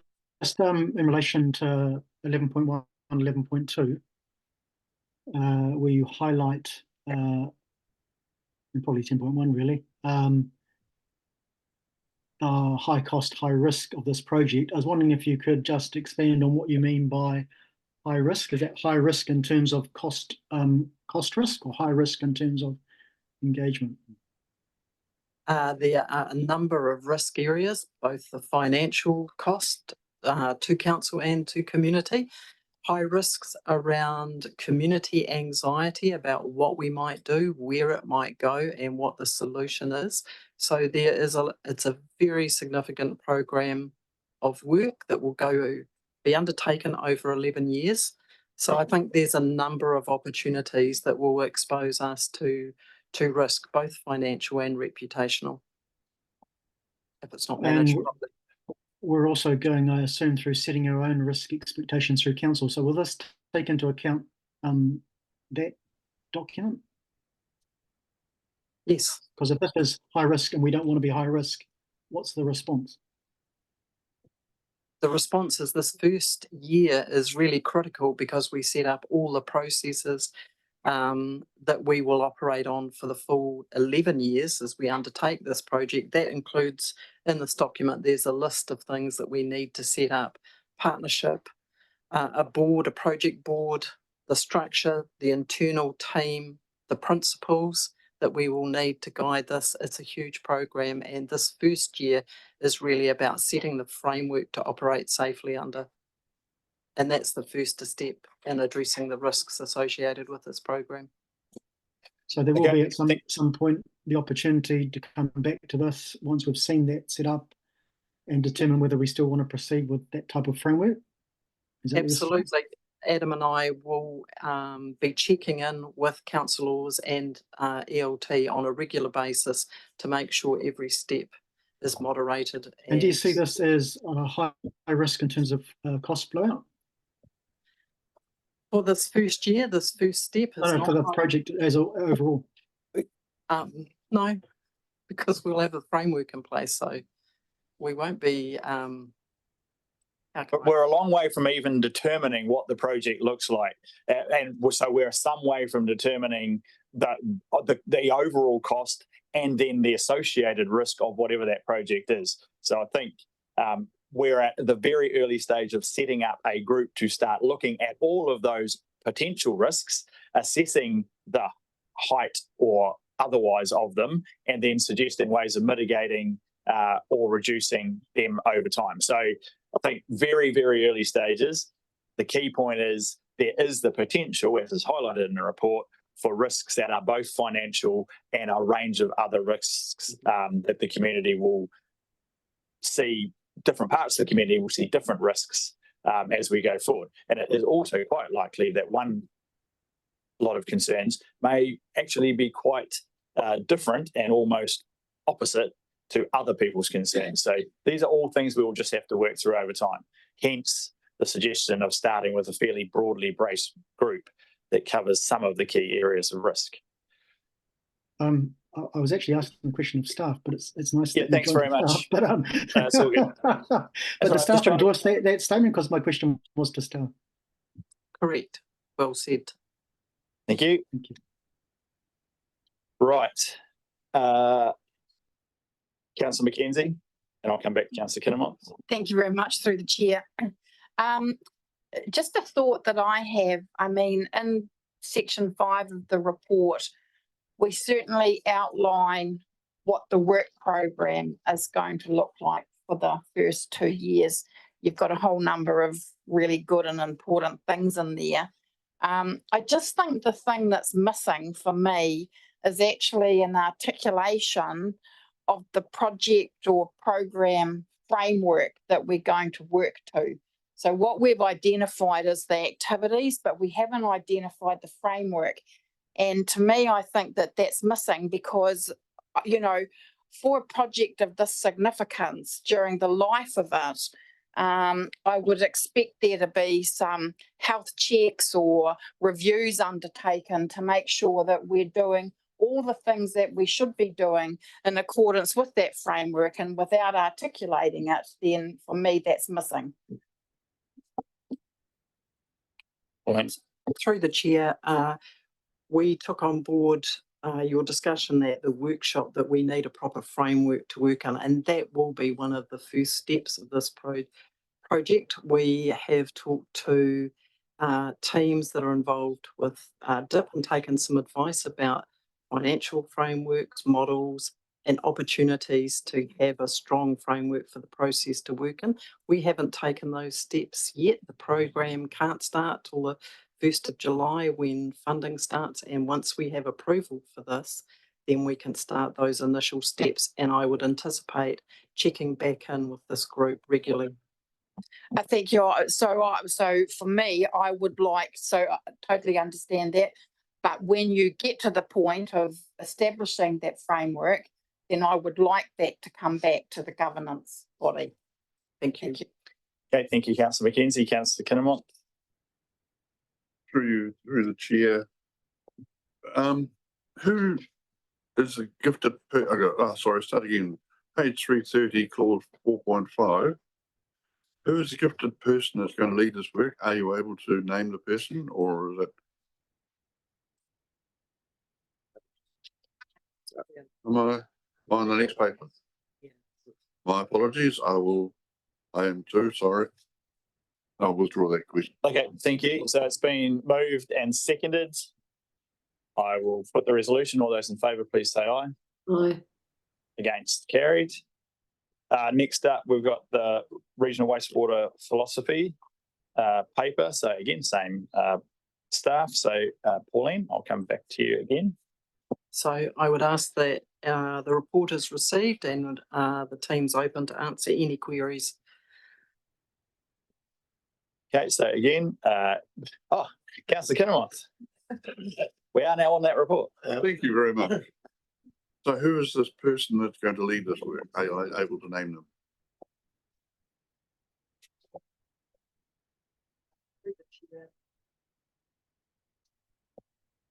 Apologies, through the chair.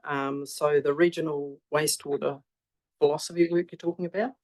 So this work is about transferring or transforming a body of work that's been undertaken over the last 2 years into a partnership framework to support and lead this work. The team internally that will be supporting that work will be our Kaihotu team and myself in the infrastructure team alongside Adam. So we will be framing up the next steps for this work. Does that answer your question or not quite? So it's you going to be leading it? A team.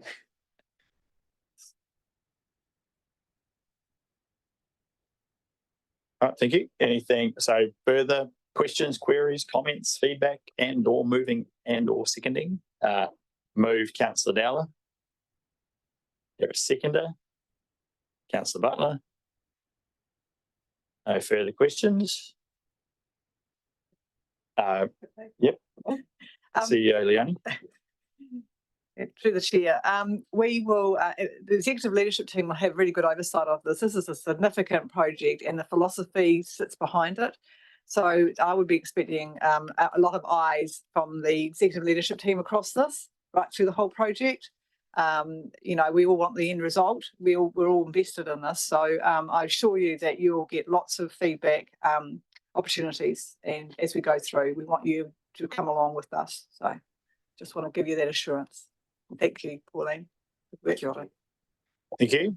So if there's nothing further, I'll just endorse what Leonie said. It is, I don't think underestimate the both the importance and the challenges that will come with working through this. And it's against that ever-changing legislative background, because I see it's noted in here the key, the following key documents providing the framework. The one thing that's not in there, which I suspect we probably should refer to, is the Taumata Arawai's framework, because they are, as we speak, developing wastewater discharge standards, but both the discharge, but also potentially into the receiving environment in terms of the standards there, which is a significant crossover with regional council functions, where historically there has been a difference. And that is a constantly changing dynamic, as everything at both central and local government seems to be these days. And it's also crucially important, I think, that the future role of Te Mana o Te Wai across different legislation, because at the moment it's referred to in Taumata Arawai's work, it's referred to in obviously RMA reform, it's referred to in freshwater standards, but whether it stays referred to in all of the legislation, whether it changes. And so all these things have significant implications on the work of this group. So I think we probably just, in terms of, doesn't need to change in a resolution, I don't think, but we just need to be really cognizant of Taumata Arawai's role and the constant movement in the freshwater management space around RM reform, freshwater NESs, MPSs, etc. So it's really my only comment. Other than that, I wish the leadership team from council the best of luck in working through all these issues and for our region. So I'll put the resolution. All those in favour, please say aye. Aye. Against, carried. Next up, we have Community Infrastructure Capital Works funding approvals. David and Jamie. Jamie, you are here. David is there. They ran. Welcome, David, Jamie.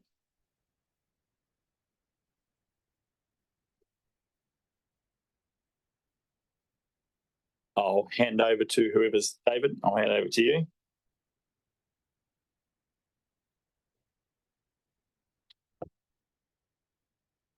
Good morning, councillors. We're happy to take this report as read and answer any questions. Thank you very much. It's open for questions, comment, feedback, moving, seconding. Councillor McKenzie and then Deputy Mayor Bryan. Oh gosh, I hope I'm on the right report. So do I. I was just trying to achieve. Yeah. Page Okay. 337. Yeah. All right. So basically, what you're asking us to do is the Motueka West Stormwater Discharge Project. Money spent in this year, but we've got it in the budget for next year. So it's a timing issue. And I certainly see how that could impact on the net debt situation at 30th of June. Got that. In terms of the drainage renewals and the pavement rehabilitation, we've got overspends but we've obviously got some underspends on the sealed road resurfacing budgets. So all within the current financial year.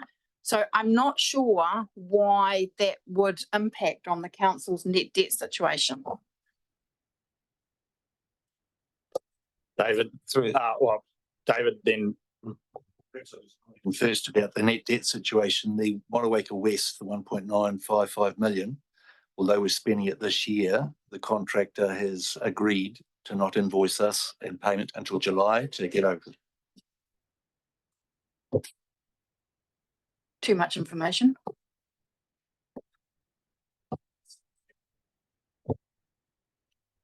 From a transport perspective, no, there's no impact on net debt. It's purely just movements within approved budgets for this financial year. So in terms of the resolution then, number 8 is not applicable.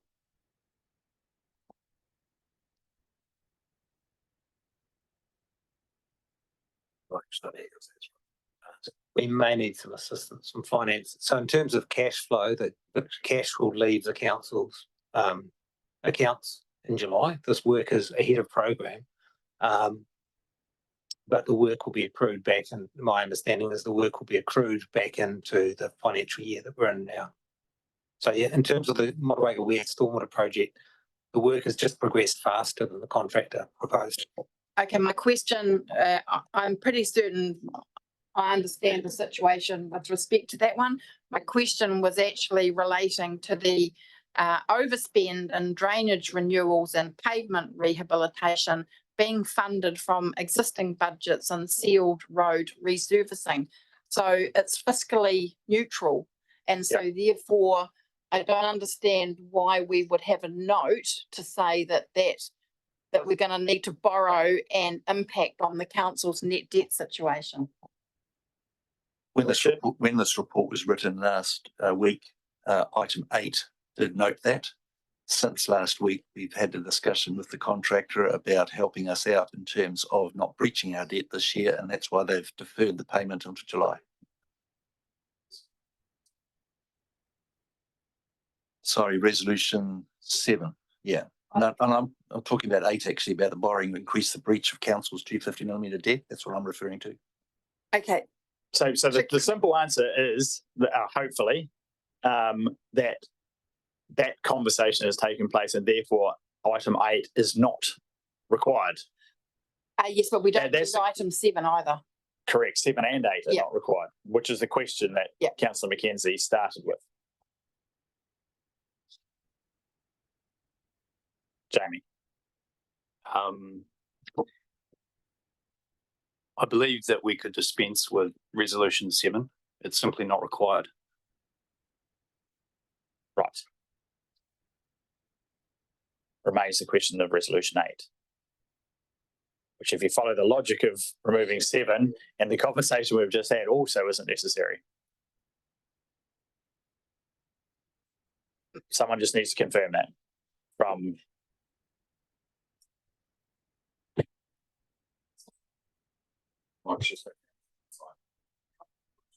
Yes, it's a sort of question that one would have anticipated, so probably should have an answer. Just for the, Mr. Mayor, if I may, I'm happy to move the resolution, providing we delete 7. I'm happy that 8 remains because there's a question mark in terms of how we're approaching it. So I'm happy that 8 remains, but number 7, to me, I don't understand why we would have number 7 in there. Absolutely. All right. So it's been moved -7 with the renumbering. Obviously, we'll take note of that. Thank you, Councillor Mackenzie. Deputy Mayor Bryant. Thank you, Mr. Mayor, for you. Just a question around resolution number 2 and how that relates in its entirety to the proposed Motueka stormwater upgrade. So this is just for current work, or does it cover any future work that particularly had been lobbied through the 10-year plan process? That's correct. When the long-term plan was prepared, we expected that this project would run at the original program, and so the funding was split across this financial year with the residual of the work in the upcoming LTP. Because the project's moved faster than planned, then the change, the reduction in funding will just be to reflect that the scope of work is finished in this financial, or largely finished in this financial year. Okay, thank you, David. And the referral work funded for other matters. So,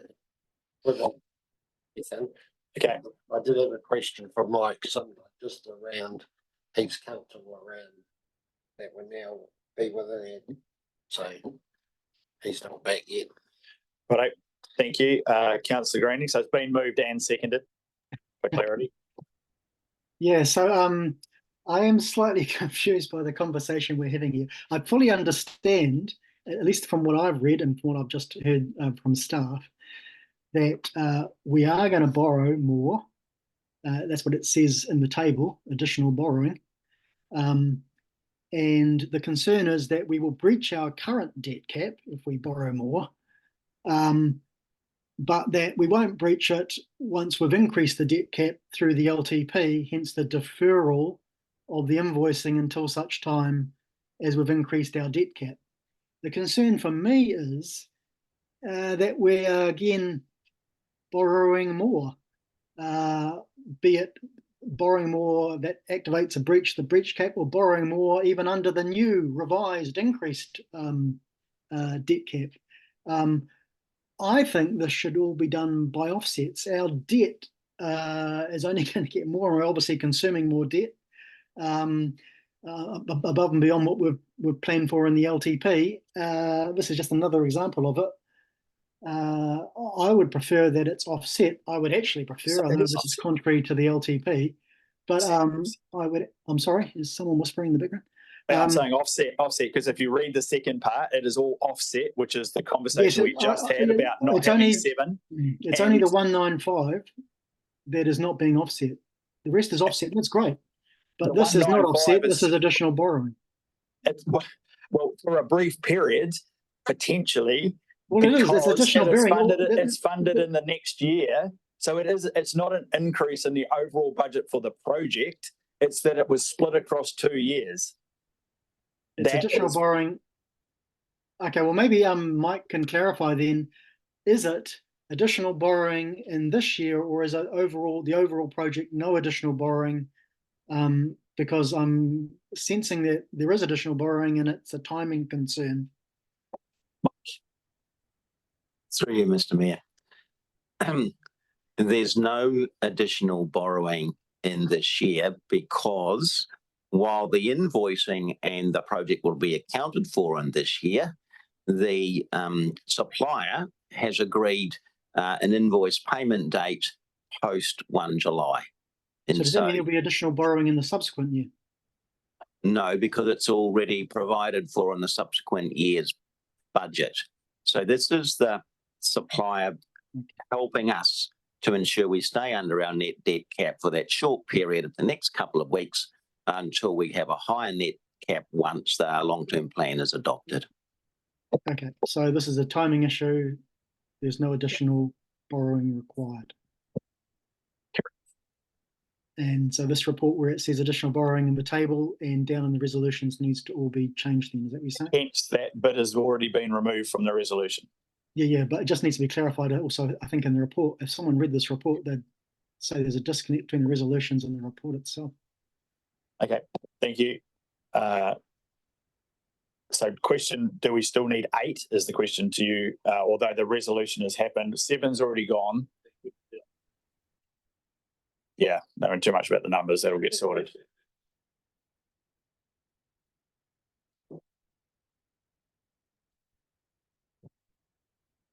Through Mr. Mayor, yes, 7 could be removed. Essentially, the report was prepared before negotiations were undertaken, and they were undertaken as a result of the pressure we have on our debt cap in the next 2 weeks. Okay, thank you. So 8 can go as well now that that conversation has taken place. All right, thank you. So the resolution is amended accordingly. Any last questions briefly, Councillor Kinnemont? Through you, Mr. Mayor, very briefly. So the contract was let in December last year for 4.5 million. We've got a budget estimate of 3.5.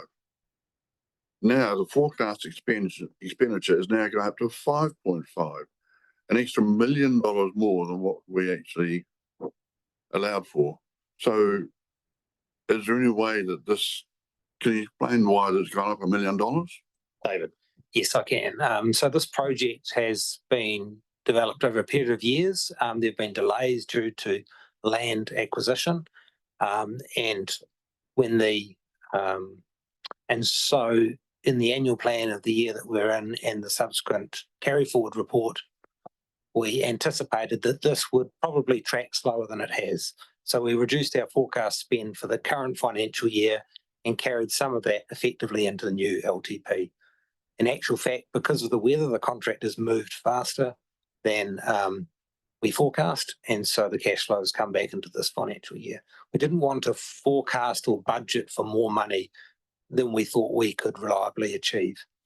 And so we budgeted for what we thought was an achievable spend this financial year, and the remaining spend flowed into the long-term plan. So it's purely a timing issue. So it's not $1 million increase in the overall project cost. It's because the project budget for 23-24 was only a portion of the total, because we've asked council staff to be realistic about what we can achieve budget-wise in any given year, which is what they did. Unusually, things have, and it's partly due to weather and just everything about it is finished earlier than anticipated. Hence, we are having this conversation. It's actually a good conversation, a good news conversation, although you wouldn't know it from the conversation. All right. Is there anything further before I put the resolution, which has been moved and seconded? All in favour, please say aye. Against? Carried. Righto, thank you. Next up, we got the Mapua boat ramp request for funding reallocation. Richard, this is in your name.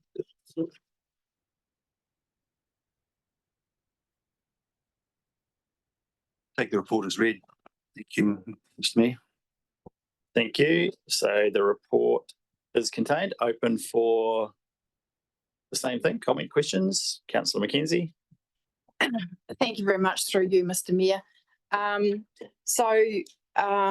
This is a tricky report to work through, and certainly I know for myself I've spent considerable amount of time thinking through this, reading a lot of emails, looking at the consent application, reading submissions. I'm mindful that in the last term of council, of which I was a part of that council, we made two decisions in that term of council. One was the decision about agreeing to lease land for the boat ramp, and the other decision was to allocate $700,000 to the boat ramp trust. Now, my recollection, and it's probably not relevant, but my recollection is that both of those were by no means unanimous decisions. I think they were quite split. So there was obviously quite a difference of view around the council table. With regards to allocating the $700,000, unfortunately, it's not explicit in the wording of that resolution, but in my mind, I think the way that the $700,000 was phased is a clear indication that it was 50 1 year, 50 the next year, and then 600. That it was not envisaged at all that the council would be largely spending all of its money towards obtaining a resource consent. The 600,000 was, to me, clearly targeted towards construction. And so I've certainly got that in the back of my mind. And actually, we've already gone beyond, I think, what was the original intention, because actually we've already exceeded the 100,000 and we don't have a resource consent. We haven't got to the end of that process. I certainly would say I never had a picture in my mind that it would cost what it has cost in order to obtain a resource consent. And those two previous decisions that were made were conditional, always conditional on obtaining a resource consent. So, you know, I find myself sitting here today, you know, and I'm not wanting to express any view at all on the appropriateness or otherwise of boat ramp and facilities in Mapua, because actually that is for, you know, that's why we have the Resource Management Act. That's why we would go through and obtain a resource consent, because it's for that process to determine that outcome. It's only in that process that you get all the information that you need. And let's be fair, some of it is very technical information. That's the proper process to consider all of that. The other thing in my mind is that I do have to consider financial probity. I mean, you know, money is money at the end of the day.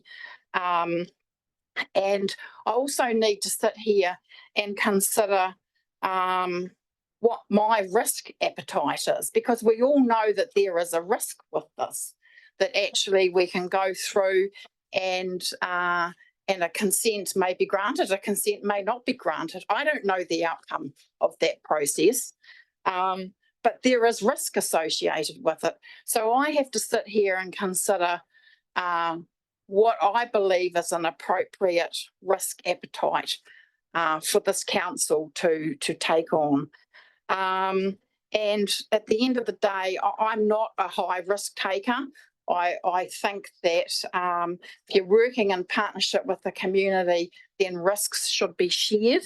And so I guess on that basis, I am prepared to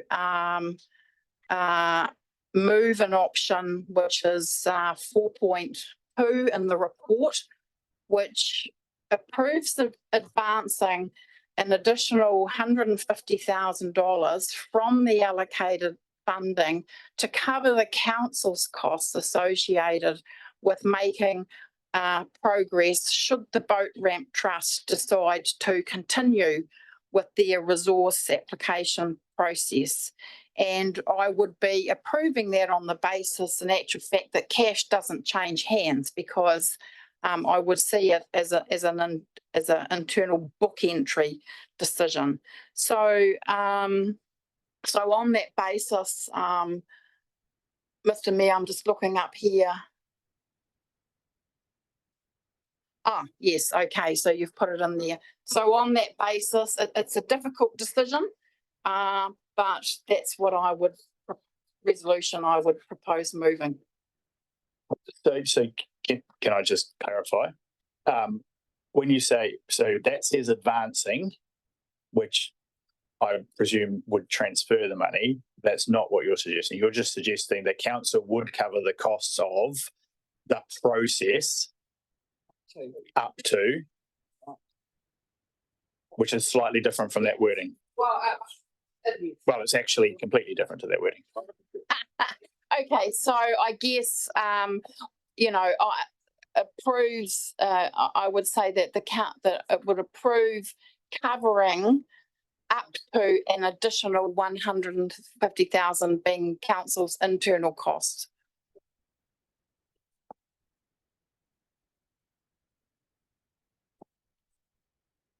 Right. So everyone clear what that entails? It might be open to questions. Councillor Murray. I've got a question for the mover. So is that, in the word additional, is that additional to the 700,000 or additional to the advance? I just think it's pretty open in terms of the approved 700, and that's to cover the response. Sorry. And is that to cover the resource, so the commissioner cost, but no legal fees or reports required by the applicant or the community? Okay, I'm clear. Is everyone clear? Happy to take further questions or clarification before. I still don't have a seconder. Councillor Dakey. Seconded Councillor Shalker. So now I do have a seconder, Councillor Dakey. Yeah, I was going to second it. It's like Christine said, it's a very difficult situation. I don't think this arises where the trust would necessarily want it to be, but I think it's where the middle ground is. So I think the 150 reflects the earlier commitment, but it also reflects the difficulty going forward. It's a little bit of commitment from us, and it will require a lot more from the trust, but I see it as a middle ground, so I'll be supporting it. Thank you, Councillor Dakey. Councillor Greening.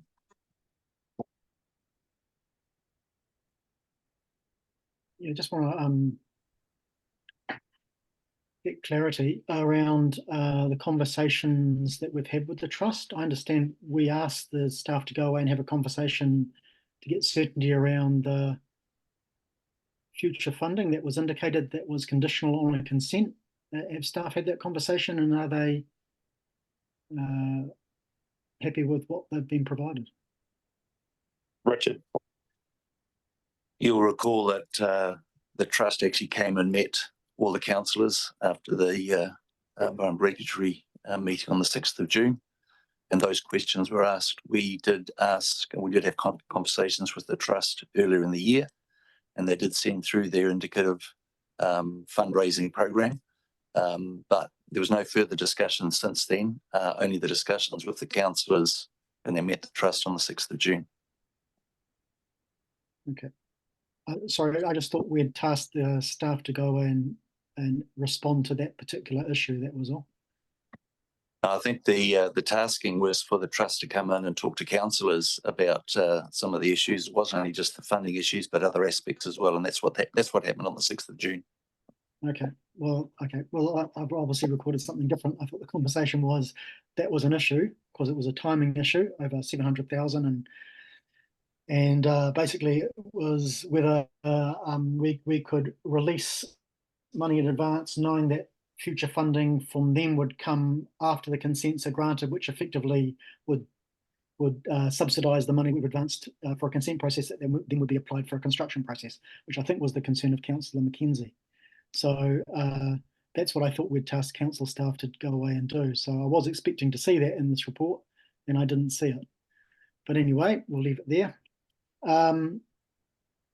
Just in relations to risk, and I don't want to upset the apple cart too much in terms of where people are landing the boat, forgive the pun, but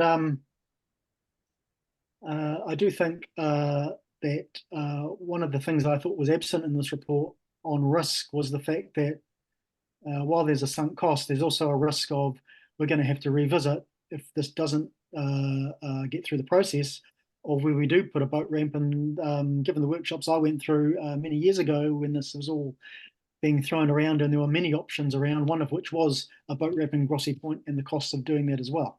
So I think that is let's say another risk, an alternative cost other than just lost sunk cost that we'll be confronted with that isn't in this report. I also think I'll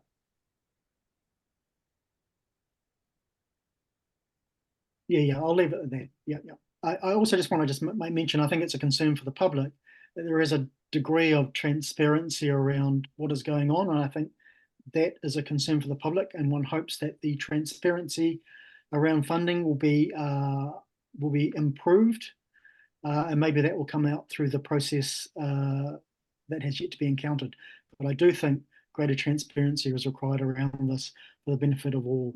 Otherwise, as you're already hearing, with a lack of transparency, there is concern around whether the funds are there or not.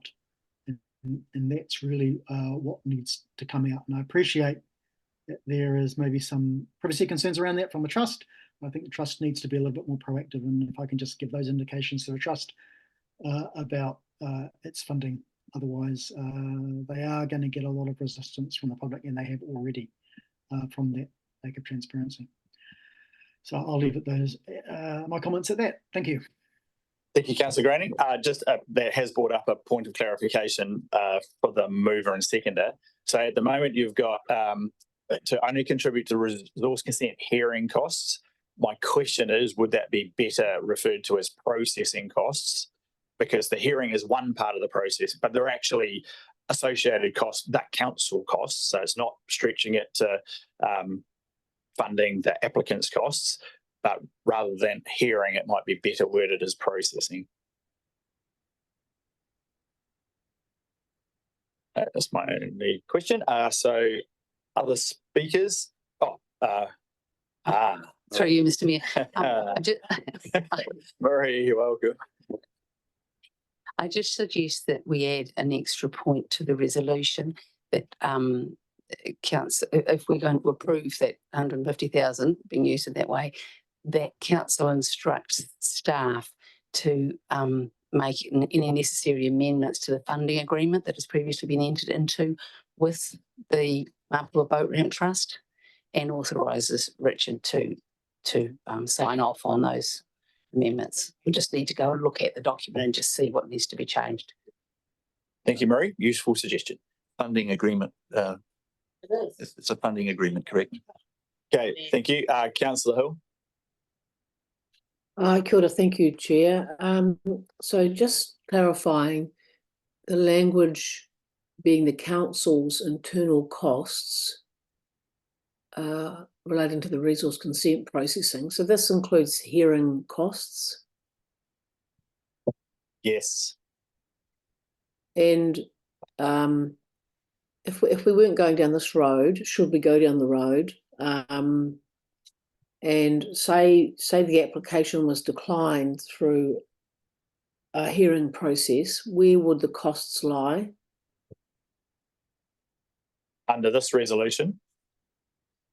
No, without this resolution. I think it's a moot point because it might not reach a hearing without this resolution. Yeah. If it went to a hearing and the applicant's lost, If in the absence of this resolution, or the absence of any other subsequent resolution to this resolution, if the applicant were to consider going through the hearing process using their own resources, then the cost would clearly fall on them.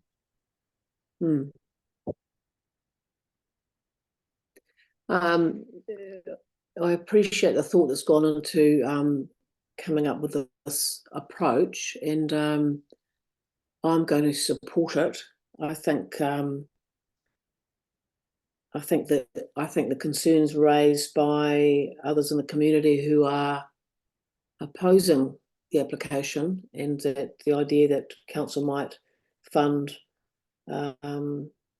legal costs of the applicant group, I think, you know, I wouldn't have supported that at all. And yeah, it's a difficult thing to consider, because in my mind we're about putting money into bricks and mortar, and I still do have some misgivings around. I know that you could say that the hearing is the place to hear all of the arguments and all the details and approaches and technical information, but also I think within a community, before heading down that road, to have perhaps a more integrated process within a community that mightn't be led by the group wanting to forward the project, to try and manage some of the things that are oppositional. I mean, I was a bit surprised to hear from the trust when they came to see us that there'd only just been a realisation around the masts wouldn't be up on the boats as they went in the shed, so that would change the height of the shed requirements. So things like that, I just think, I don't know, I have some disquiet about how robust the process has been so far. Appreciate this. It's not a compromise, but a sort of a middle road, I guess, and I'll be supporting it. Thank you. Thank you, Councillor Hill. Are there any, Councillor? Thank you. Through you, Mr. Mayor. Yeah, like everyone else, I've given a lot of thought to this. I'm prepared to support the amendments up there, or the resolution as it stands up there. I do have in mind to the fact that the section of the community is not in support of this application for a resource consent. But also balancing that, council has made some sort of commitments in the past. We've agreed to lease the land and we've agreed to allocate money. So I just feel that this is a halfway measure. But I do want to emphasise that, you know, that there is a section of the Mapua community who stand to be affected by this in ways that they may not choose. So that's my position. Thank you. Councillor Shellcrest, and hang on just before I come to you. Katrina, do you have a point of clarification or a question? Yes, Katrina Lee here, Resource Consents Manager.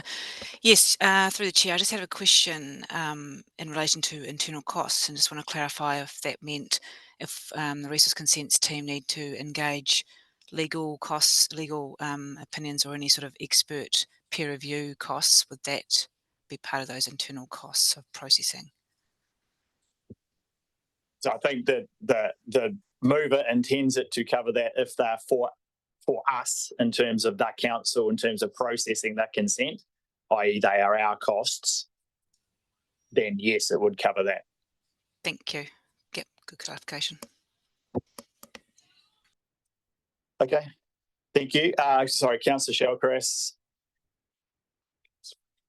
Yeah, I'll just make it quick.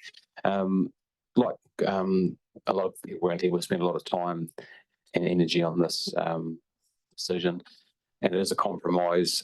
But I think the most important thing is still understanding the whole story behind the boat ramp. So compromise, but let's just see what this, if we get to that resource consent, and that can decide what's going to happen moving forward. Thank you. Councillor Greening, is it brief? You have already spoken. Yeah, I was trying to recall previously the question I was learning down. It suddenly sprung to me just as I exited, which was it would be useful, I think, for councillors to receive the updated I wouldn't say consent application, but proposal. When it was initially put to council at 700k, it did not involve a substantial building, and I think that is a concern of the community, and I have a little bit of a concern about that as well. So I would hope that it's not going to deviate much from the original proposal, which was a ramp, parking area, and turnaround bay. And then that was all that was involved. If it's starting to move into buildings, etc., we're getting way out of what we proposed for. So I'm happy to ask council staff. Richard will can circulate the link to the current proposal and submissions, and therefore you can see what exactly is currently being proposed. So I'm sure Richard will do that post the meeting. Is there anything further? Councillor Kinnemont. Through you, the chair. Is the council confident that $150,000 will get them through to the resource consent hearing? If not, I'd hate to see this project come unstuck at the 11th hour because we reached the limit of 150. And maybe there should be an addition in there that 150 or it's sufficient to get to the resource consent hearing. So it's not really a council staff question, whether there should be a different figure. I'm adding in there because I get the general intent around the table that there's a want to take this to the resource consent hearing. And I'm suggesting if 150,000 isn't enough, what happens then?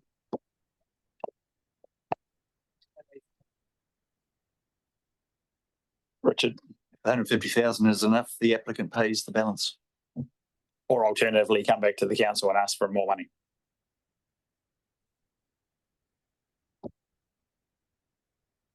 Hey, I'll come back to you for a right of reply. Is there anything further? Yeah, I think the key, I again support the resolution.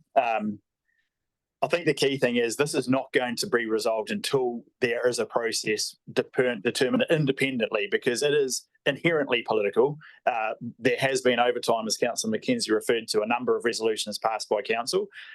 They haven't been unanimous. There's been a range of views.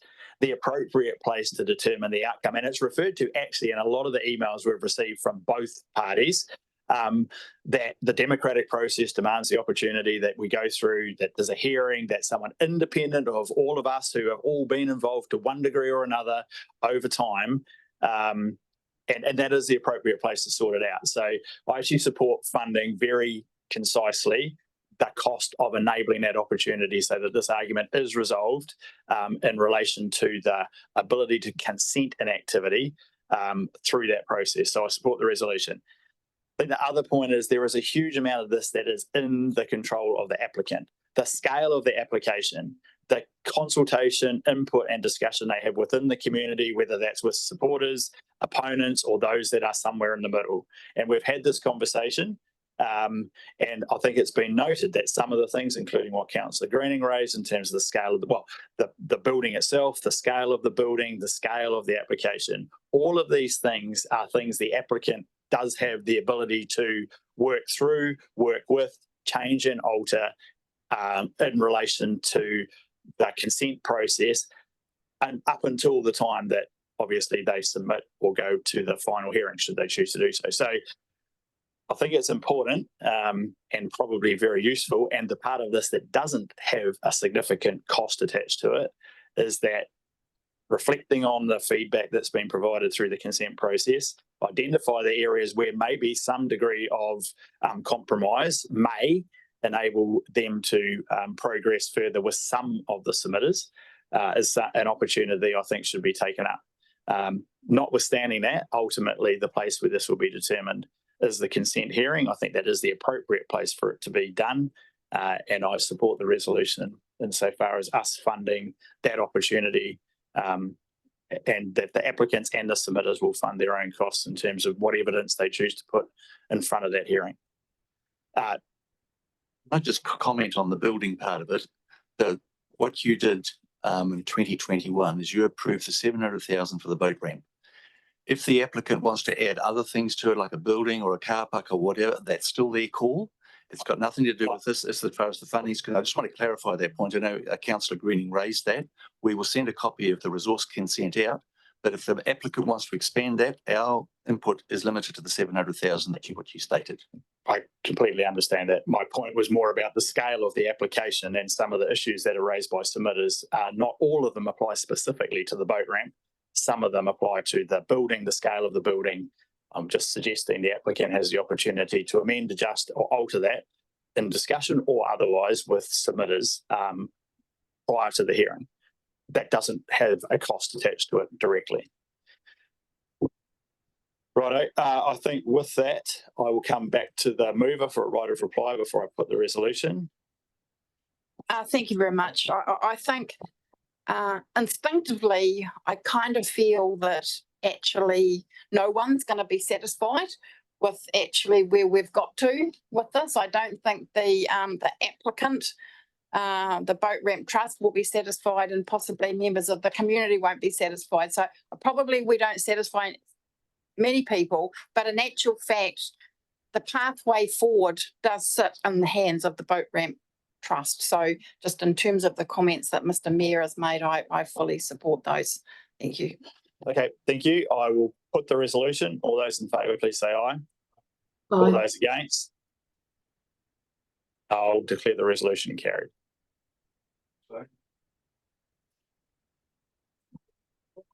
Yeah, I think probably should have done that earlier. Okay, all those in favour? Oh, sorry, I'll move on. Next item. No, resolution is carried. Through you, Mr. Mayor. Just Mike. Sorry, just if you could indulge me, I have the answer to the earlier question concerning the statement of comprehensive revenue and expense from Waimea Water Limit. I thought it would be useful to make that available to councillors. So the reason for the deficit that shows the $800,000 deficit for the 9 months relates to project costs, which can't be capitalised under their accounting standards. And so there is a mixture of project and operational costs flowing through the income statement. Therefore, they will end the year with a deficit, which is transferred to equity. This is only likely to be a matter for this year and potentially next year as they have the run-out costs flowing through. Okay, thank you, Mike. We'll now move on to the joint regional cemetery business case. So this is, no, not for the business case.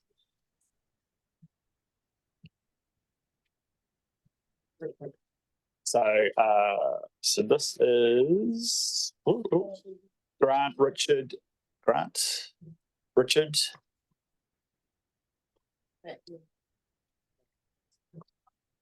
We can get through this. They should be relatively straightforward. Might be 2 seconds.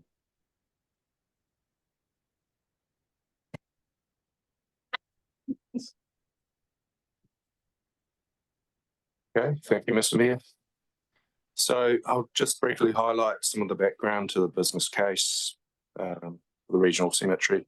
So in 2020, Nelson City Council and Tasman District Council commissioned a report which was on cemetery provision in Nelson and Richmond. So that was received by both councils in 2021. And then both councils adopted an MOU in 2022. That was for the development of a business case. Officers from both councils have been working collaboratively to develop a business case with guidance provided by a joint regional cemetery working group, which comprised elected members from each council and an iwi representative. So the business case provided a framework to support any opportunity that arises to acquire and establish suitable land for a regional cemetery to serve NCC and some wards of Tasman District for at least 100 years. Development funding has been included in the 2024-34 LTP draft, and finally, the working party were briefed on the 10th of June regarding the recent updates to the business case. Happy to take any questions. Thank you. The item is open for questions. Councillor Dakey. Thank you. Yeah, sat in on a couple of the committees around cemetery, and the business case has been well thought out, and I'm happy to move. Move, Councillor Dakey. Is there a seconder? Question, Councillor McKenzie. I realise that you don't want these kinds of thoughts coming out of left field at this point in the process.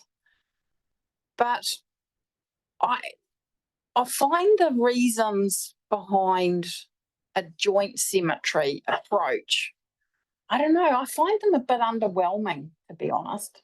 And I'm just, you know, what consideration have you actually given to the fact that a joint approach may just make it incredibly harder to find appropriate sites, given we've got that, you know, clearly pretty difficult to envisage somewhere between Nelson and Richmond, so you're always pushing out this way. I'm just underwhelmed and kind of not convinced about a joint approach. So how can you convince me?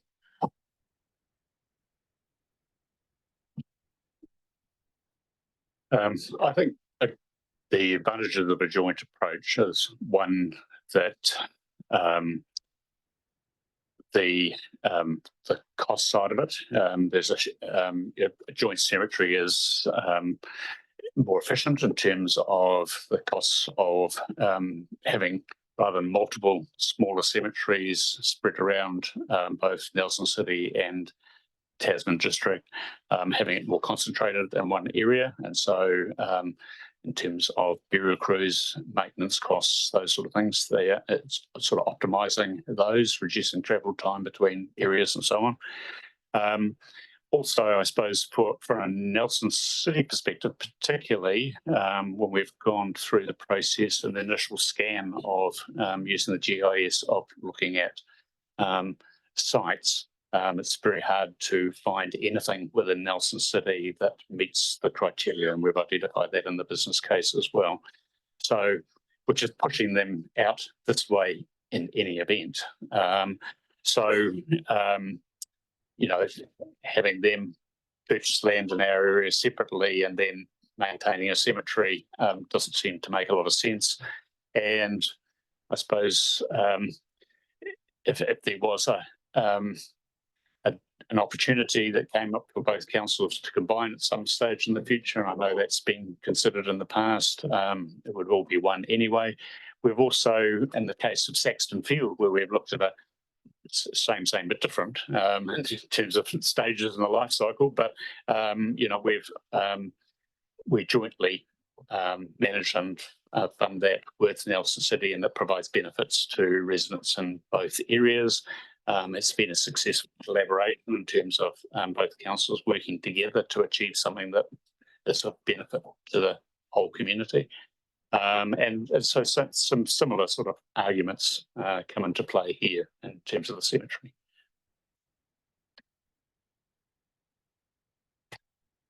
Okay, thank you. Further seconded. I mean, I guess I have a similar question. I understand working together, and I completely understand the idea of looking collectively. I also question the necessity of one solution and a site versus the potential for it's 100 years. I'm not really convinced that you have get something that gives you 100 years. The way things change, how fast things change. I know the one thing that doesn't change is people die. That is fairly consistent. Death and taxes. But yeah, I think solutions over time may appear, and so I guess it remains an open question. The working together and looking at it jointly, I completely get the necessity of one site that gives you 100 years worth. Yeah. But yeah, given that this has been developed over time separately to this, I'm not going to vote against the resolution. But I do have a question over the kind of implementation of it and the exact mix of site or sites and time that we might be looking over. But that really comes into a subsequent conversation. Councillor Shell, Mr. Kirby, and then Councillor Greening. I was just going to add, we have had discussion with some of the working party about that particular phrase in the business case about one location, and it may not be feasible. And if the councils believe that in purchasing property that there's 2 or 3 properties over the next 100 years, we could come back to the business case and alter that objective if necessary.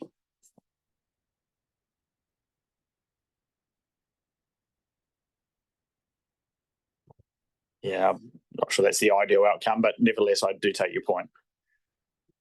Councillor Greening. Just a kind of side question, really, but would the purchase of cemetery land in any way qualify as a Public Works Act scenario, or is that outside the scope of the Public Works Act? Yes, it is a public work under the Public Works Act, correct. Excellent. Councillor Walker. Yeah, so through you, Chair, and if staff would just indulge me. My understanding of a business plan is that guides what we do moving forward. From what I've just heard, are we saying that potentially what Mr. Richard Kirby has shared is that if we're partway through a process and we realise the business plan isn't fit, we then go back and change the business plan? Like, shouldn't our business plan actually give us a clear pathway on how we should, in best practice, operate? Who are you asking that question of? Oh, Mark. Right, very good. Mr. Kirby.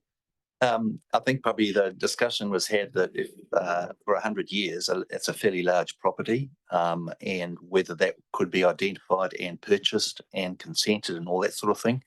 And this, the working party probably need to revisit. We decided to put the business case up it is, but if the councils felt that that part of it needs to be modified slightly so that the 100-year may not be in one location, then we look at the business case to see what impact that has on the costs and the income. I think the income wouldn't change, but the costs may. Then again, it might not. So that needs to be revisited. But at this point in time, the business case says one location, but you may find as you go down the track and you start looking at purchasing properties and you come back and say, well, listen, we don't want to be hamstrung by the business case. In this case, it's feasible to actually look at this particular property and then ask the working party to come back and revisit the business plan and the 2 councils adopt it. Good question. Just a question about what was and wasn't considered, or when this was built up. Given that pretty much all the time these days we seem to be looking at rezoning, future development, growth of communities, and in some ways, just like the provision of parks, reserves, stormwater, wastewater, the provision of future cemetery space, in the context of when we're looking at land which is currently one use and we're looking at changing it and turning it into a different environment, was it considered, weighed up, that that might be a preferable way and timing so that everyone's clear that that is the sort of thing that they might anticipate in their neighbourhood down the track at some point, just like all the other things we do in terms of urban growth and development, versus going out looking for somewhere in an existing community that they probably haven't ever anticipated necessarily turning up next door, down the road, or around the corner. Through the chair. So I guess, there were a set of criteria that we were basing our decisions on. Obviously, it's quite a reasonable sized piece of land, so that restricted where we could look. And there were other criteria as well, you know, such as slope and, impacts on aquifers and those sort of things. So I guess in answer to your question, we were looking at that set of criteria to base our search on. And last question for me. So in the overall consideration of green space, open space, etc., when we're looking at urban development, do cemeteries count for their alternative? If I go to any of the cemeteries, particularly Richmond, but equally in other places, they're also places that people enjoy walking, recreating is probably the wrong term, but certainly the open space that they provide and the amenity and everything that comes with it in an urban context, do they count as part of that overall green space requirement that we look at? Yes, we do count them as green space. We have in our annual plan some measures around accessibility to green space and so on. So we count them as aspects within that, for example. In terms of whether we consider them when we're doing things like an open space strategy and so on, we don't tend to specifically focus on cemeteries as a category as part of an open space strategy when we're looking at overall, adequacy of provision of reserve land and so on. So it's tend to be a separate exercise. Yeah. I guess that's my overall point. Probably in hindsight, and I know hindsight's a wonderful tool, but if I go back 10 years and think about how we've developed Richmond and Wakefield and Brightwater, the potential to enable cemetery space in each or all or one of those communities may well have been an opportunity that we have not sufficiently taken account of. And perhaps going forward, regardless of what happens without the issue we've got at the moment, perhaps that's a way that we need to start thinking. All right, thank you. If there's not anything further, has it been moved and seconded? It has, I think. Yes, I'll put the resolution. All those in favour, please say aye. Against? Carried. We'll now break for lunch, and if we can start again by 1, that would be much appreciated. So if I can have a resolution to move into committee, we'll deal with the in-committee items first. And then we'll deal with the Chief Executive's report, the Mayor's activity update and machinery. The last items from the open agenda. And as part of that resolution, we need to also enable Nelson City Council staff member Carol Stewart to remain in terms of the item relating to joint cemetery land acquisition. All right, thank you. So I'll put the resolution. All those in favour. Who is the seconder? Councillor Dowler. All in favour, please say aye. Aye. Against? Carried. Right, and so we will start with the item in relation to cemetery land purchase. So welcome. We've only got 2 items. Okay. We'll do your report. Yeah. All right. Yep. Sure, through the chair. I'll take my report as read, but I do want to bring out a couple of things, a couple of highlights for me. Since our last council meeting was that I attended Collingwood, the campground, the Land Court Judge visit by Judge Reeves, and it was a great event. It was well attended. It was I actually went to the side, could see the land in question. We've got a campground there at Collingwood. It was great to see that we are moving on with some of these past issues around Maori land, and that was a really lovely event, and it was good to catch up with quite a few people, and also the family who were affected by the decision. The other one is the long-term plan. So I noted in the report in 6.3 that when this was written, there were some small risks. I've clarified with staff today that we're considered as a low-risk council, and we're on track for the 27th. So that's great news. So thanks to everyone, the staff, and also our auditor. And the other one I want to just talk about is our digital innovation program. We went live with Magic in the Cloud. It may not mean anything to you, but it's basically taking our on-premise Magic, which is our financial and ERP system, enterprise resource management system, for those who don't know what that is. And we've taken that off-site and now it's in the cloud. So that means we get the upgrades, we get the and it's a more modern system. And through that process, we also did a lot of review of some of our processes. So some of those were adjusted. And staff, I came in here on the Sunday when they were going live, and there was a huge team of people. There were people from finance, regulatory teams, customer services, all running through, I think, about 600 tests to make sure that the system went live. And we were commended by the Magic team, sounds great Magic, the Magic staff,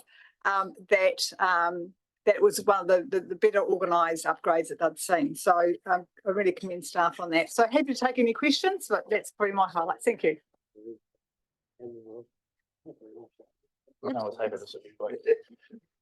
Councillor Murray. Thank you, Mr. Mayor. Just one quick question. So, Leonie, the item number 4 in terms of the Court of Appeal case, so I get in terms of the ruling was the limitation in terms of that time span, but so good news in terms of the ruling, but also I don't want to lose sight of actually there was some things that could have been done better, and I know that's been rectified. So although Court of Appeal has squashed that initial conviction, I just also want to acknowledge that we are now doing things better, and there's better systems, and we could have done it better back then. I acknowledge that we've got a lot of lessons learned from that, and we certainly have improved. So thank you. Councillor Kinnermont, then Councillor Walker. Thank you. Through the chair, bullet point 5.2, Aorere Pa. I didn't realise there was a Pa site there. And secondly, is there going to be any interpretive panels? This is at the Collingwood campground. Are we going to publicise this anywhere by interpretive panels or anything like that? But through the chair, I'm not quite sure the question, but yes, there was quite a lot of Maori activity around that site. And it does talk to a riri pa. And as I say, it's also, there's a lot of artefacts they believe are around that site. But I'm not quite sure what the question was. I'm not. Okay, first of all, well, they called it Aorere Pa. To me, that was a site where people congregated and fought battles, that sort of thing. But my question is, are we going to put panels out there? Are we going to publicise what went on there? Yeah, thank you. Oh, sorry. Okay, sorry. Sorry, that was a question. I'm sure. Look, it has been publicised, the decision, and we have put some information out around this. But that will be for us to talk with the family and what we need to do to rectify. Noting we did have cabins that were sitting on that land. That had now been removed, but we still have a lot of sites for camper vans. We need to think about, do we lease the land? There's a lot of discussion to go on in terms of what happens next, and that will be really much led by the family. Councillor Walker. Yeah, thank you, and thank you for your report through you, Chair. It's interesting the conversation that's been had with regards to better public service goals and Craig Churchill. I guess it's very interesting, isn't it, that we're trying to keep our job seekers support and, those registered for support lower, and he's come to local government to get support around that. My next thing is, as no doubt you'll read in the minutes that come through from the Motueka Community Board, is that Community Board came to us and we ran one workshop with regards to our TRMP and the 8-week rule. Here's a prime example of why we need to re-workshop and come up with some solutions, some ideas on how to move forward. Community Board are waiting a response as to where we're going with that. I'm wondering if that can be addressed. And I guess the other thing is that, we collated through when Councillor Mayling was chairing for strategy and policy, our housing little subcommittee. But you know what, I can't even get a meeting around this table for that team to get together because we've been so busy with long-term plan and other things. But this is a key thing that we're going to engage with Craig. Can we get some action around what are we doing with our housing portfolio and where are we heading with this? Thanks. To the chair, not quite sure I can answer all those questions for you, but and around the next workshop, I'll have to take that offline. The housing, I mean, of course, you know, we have seen in the news around granny flats and the government wanting to, so that will definitely come into the mix, and it'll be really interesting to see what that looks like. And they may well help us with that. It may not go far enough, but in terms of Craig, he's really trying to get all the agencies within the region to all try and work together to these goals. They can't just do it alone. So look, as I find out more, I just want to let you know that he's come to us, and this is really like first steps. We also talked about at the regional inter-agency forum I went to on Tuesday, and again, all the agencies were there. They're all like, there's fire, police, everyone is trying to deliver to those 9 better public service goals. So I'll definitely provide you more information as time goes on. Thank you, Councillor Greening.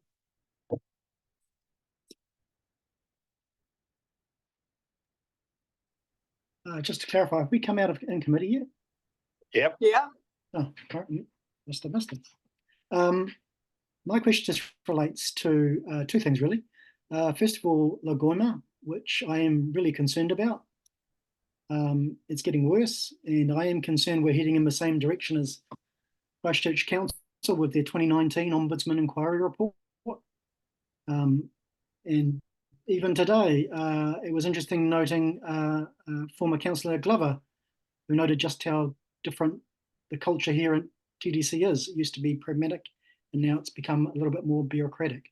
So, given today's earlier situation about trying to get a simple change to some wording in a minute, I'm starting to have some growing sympathy for the frustration that residents are experiencing from our approach to information requests. And as acknowledged earlier by a resident at another meeting, and even through some emails that have come to council, sometimes they're not even requests but complaints. So I'm just wondering, what are we doing to address that?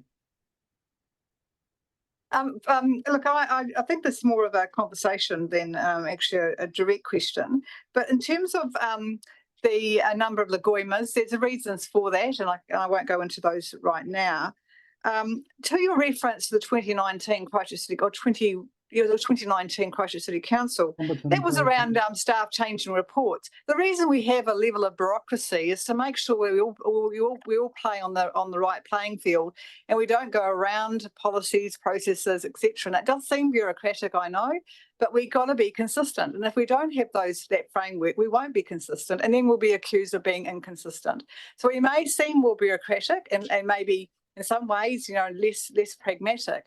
But it's really is to make sure that the decisions are made in the consistent way, and that our ratepayers don't end up with the consequences of us not following the rules. In which case, the Ombudsman would be interested. Now we aren't perfect. We know that. You know, there's a lot more to learn, but we're a bigger organisation with a far greater resident space. It gets more complex the more people you're dealing with. You know, if you've got a relationship with 2 people, it's easy. When it's 4, it's crazy. When it's 8, and then suddenly you're over, 400, and you're trying to make sure that everyone is on the same page. So, look, we could poke holes, but I think we're just continually trying to improve, and I really appreciate the council's support in that. I do have a concern, though, that we are increasing the Lagoima numbers, and while I accept, so Councillor Granny, so I think you've raised the point. You've received the answer. Clearly, I think there is a genuine concern. Am I entitled to respond to the answer? No.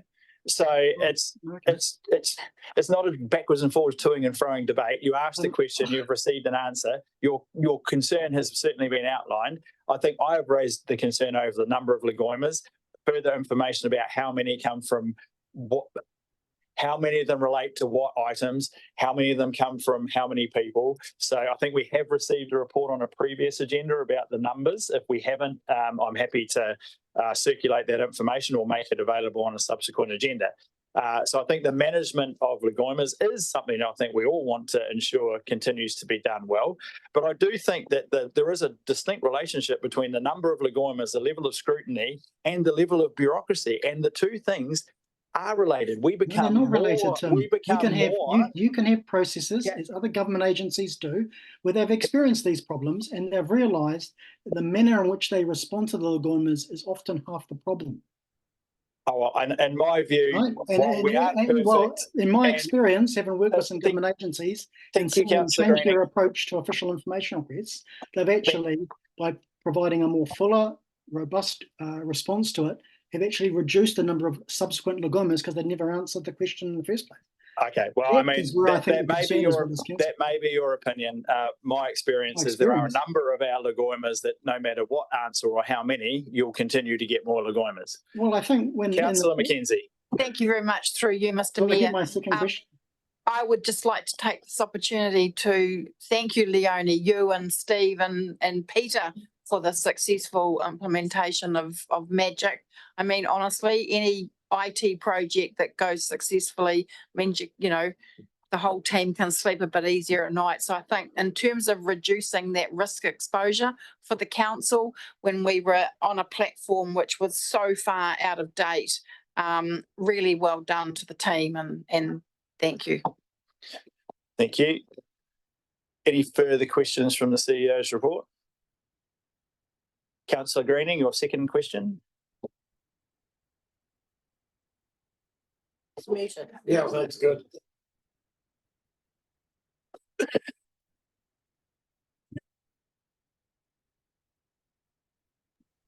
I'm sorry. You were muted. Yep.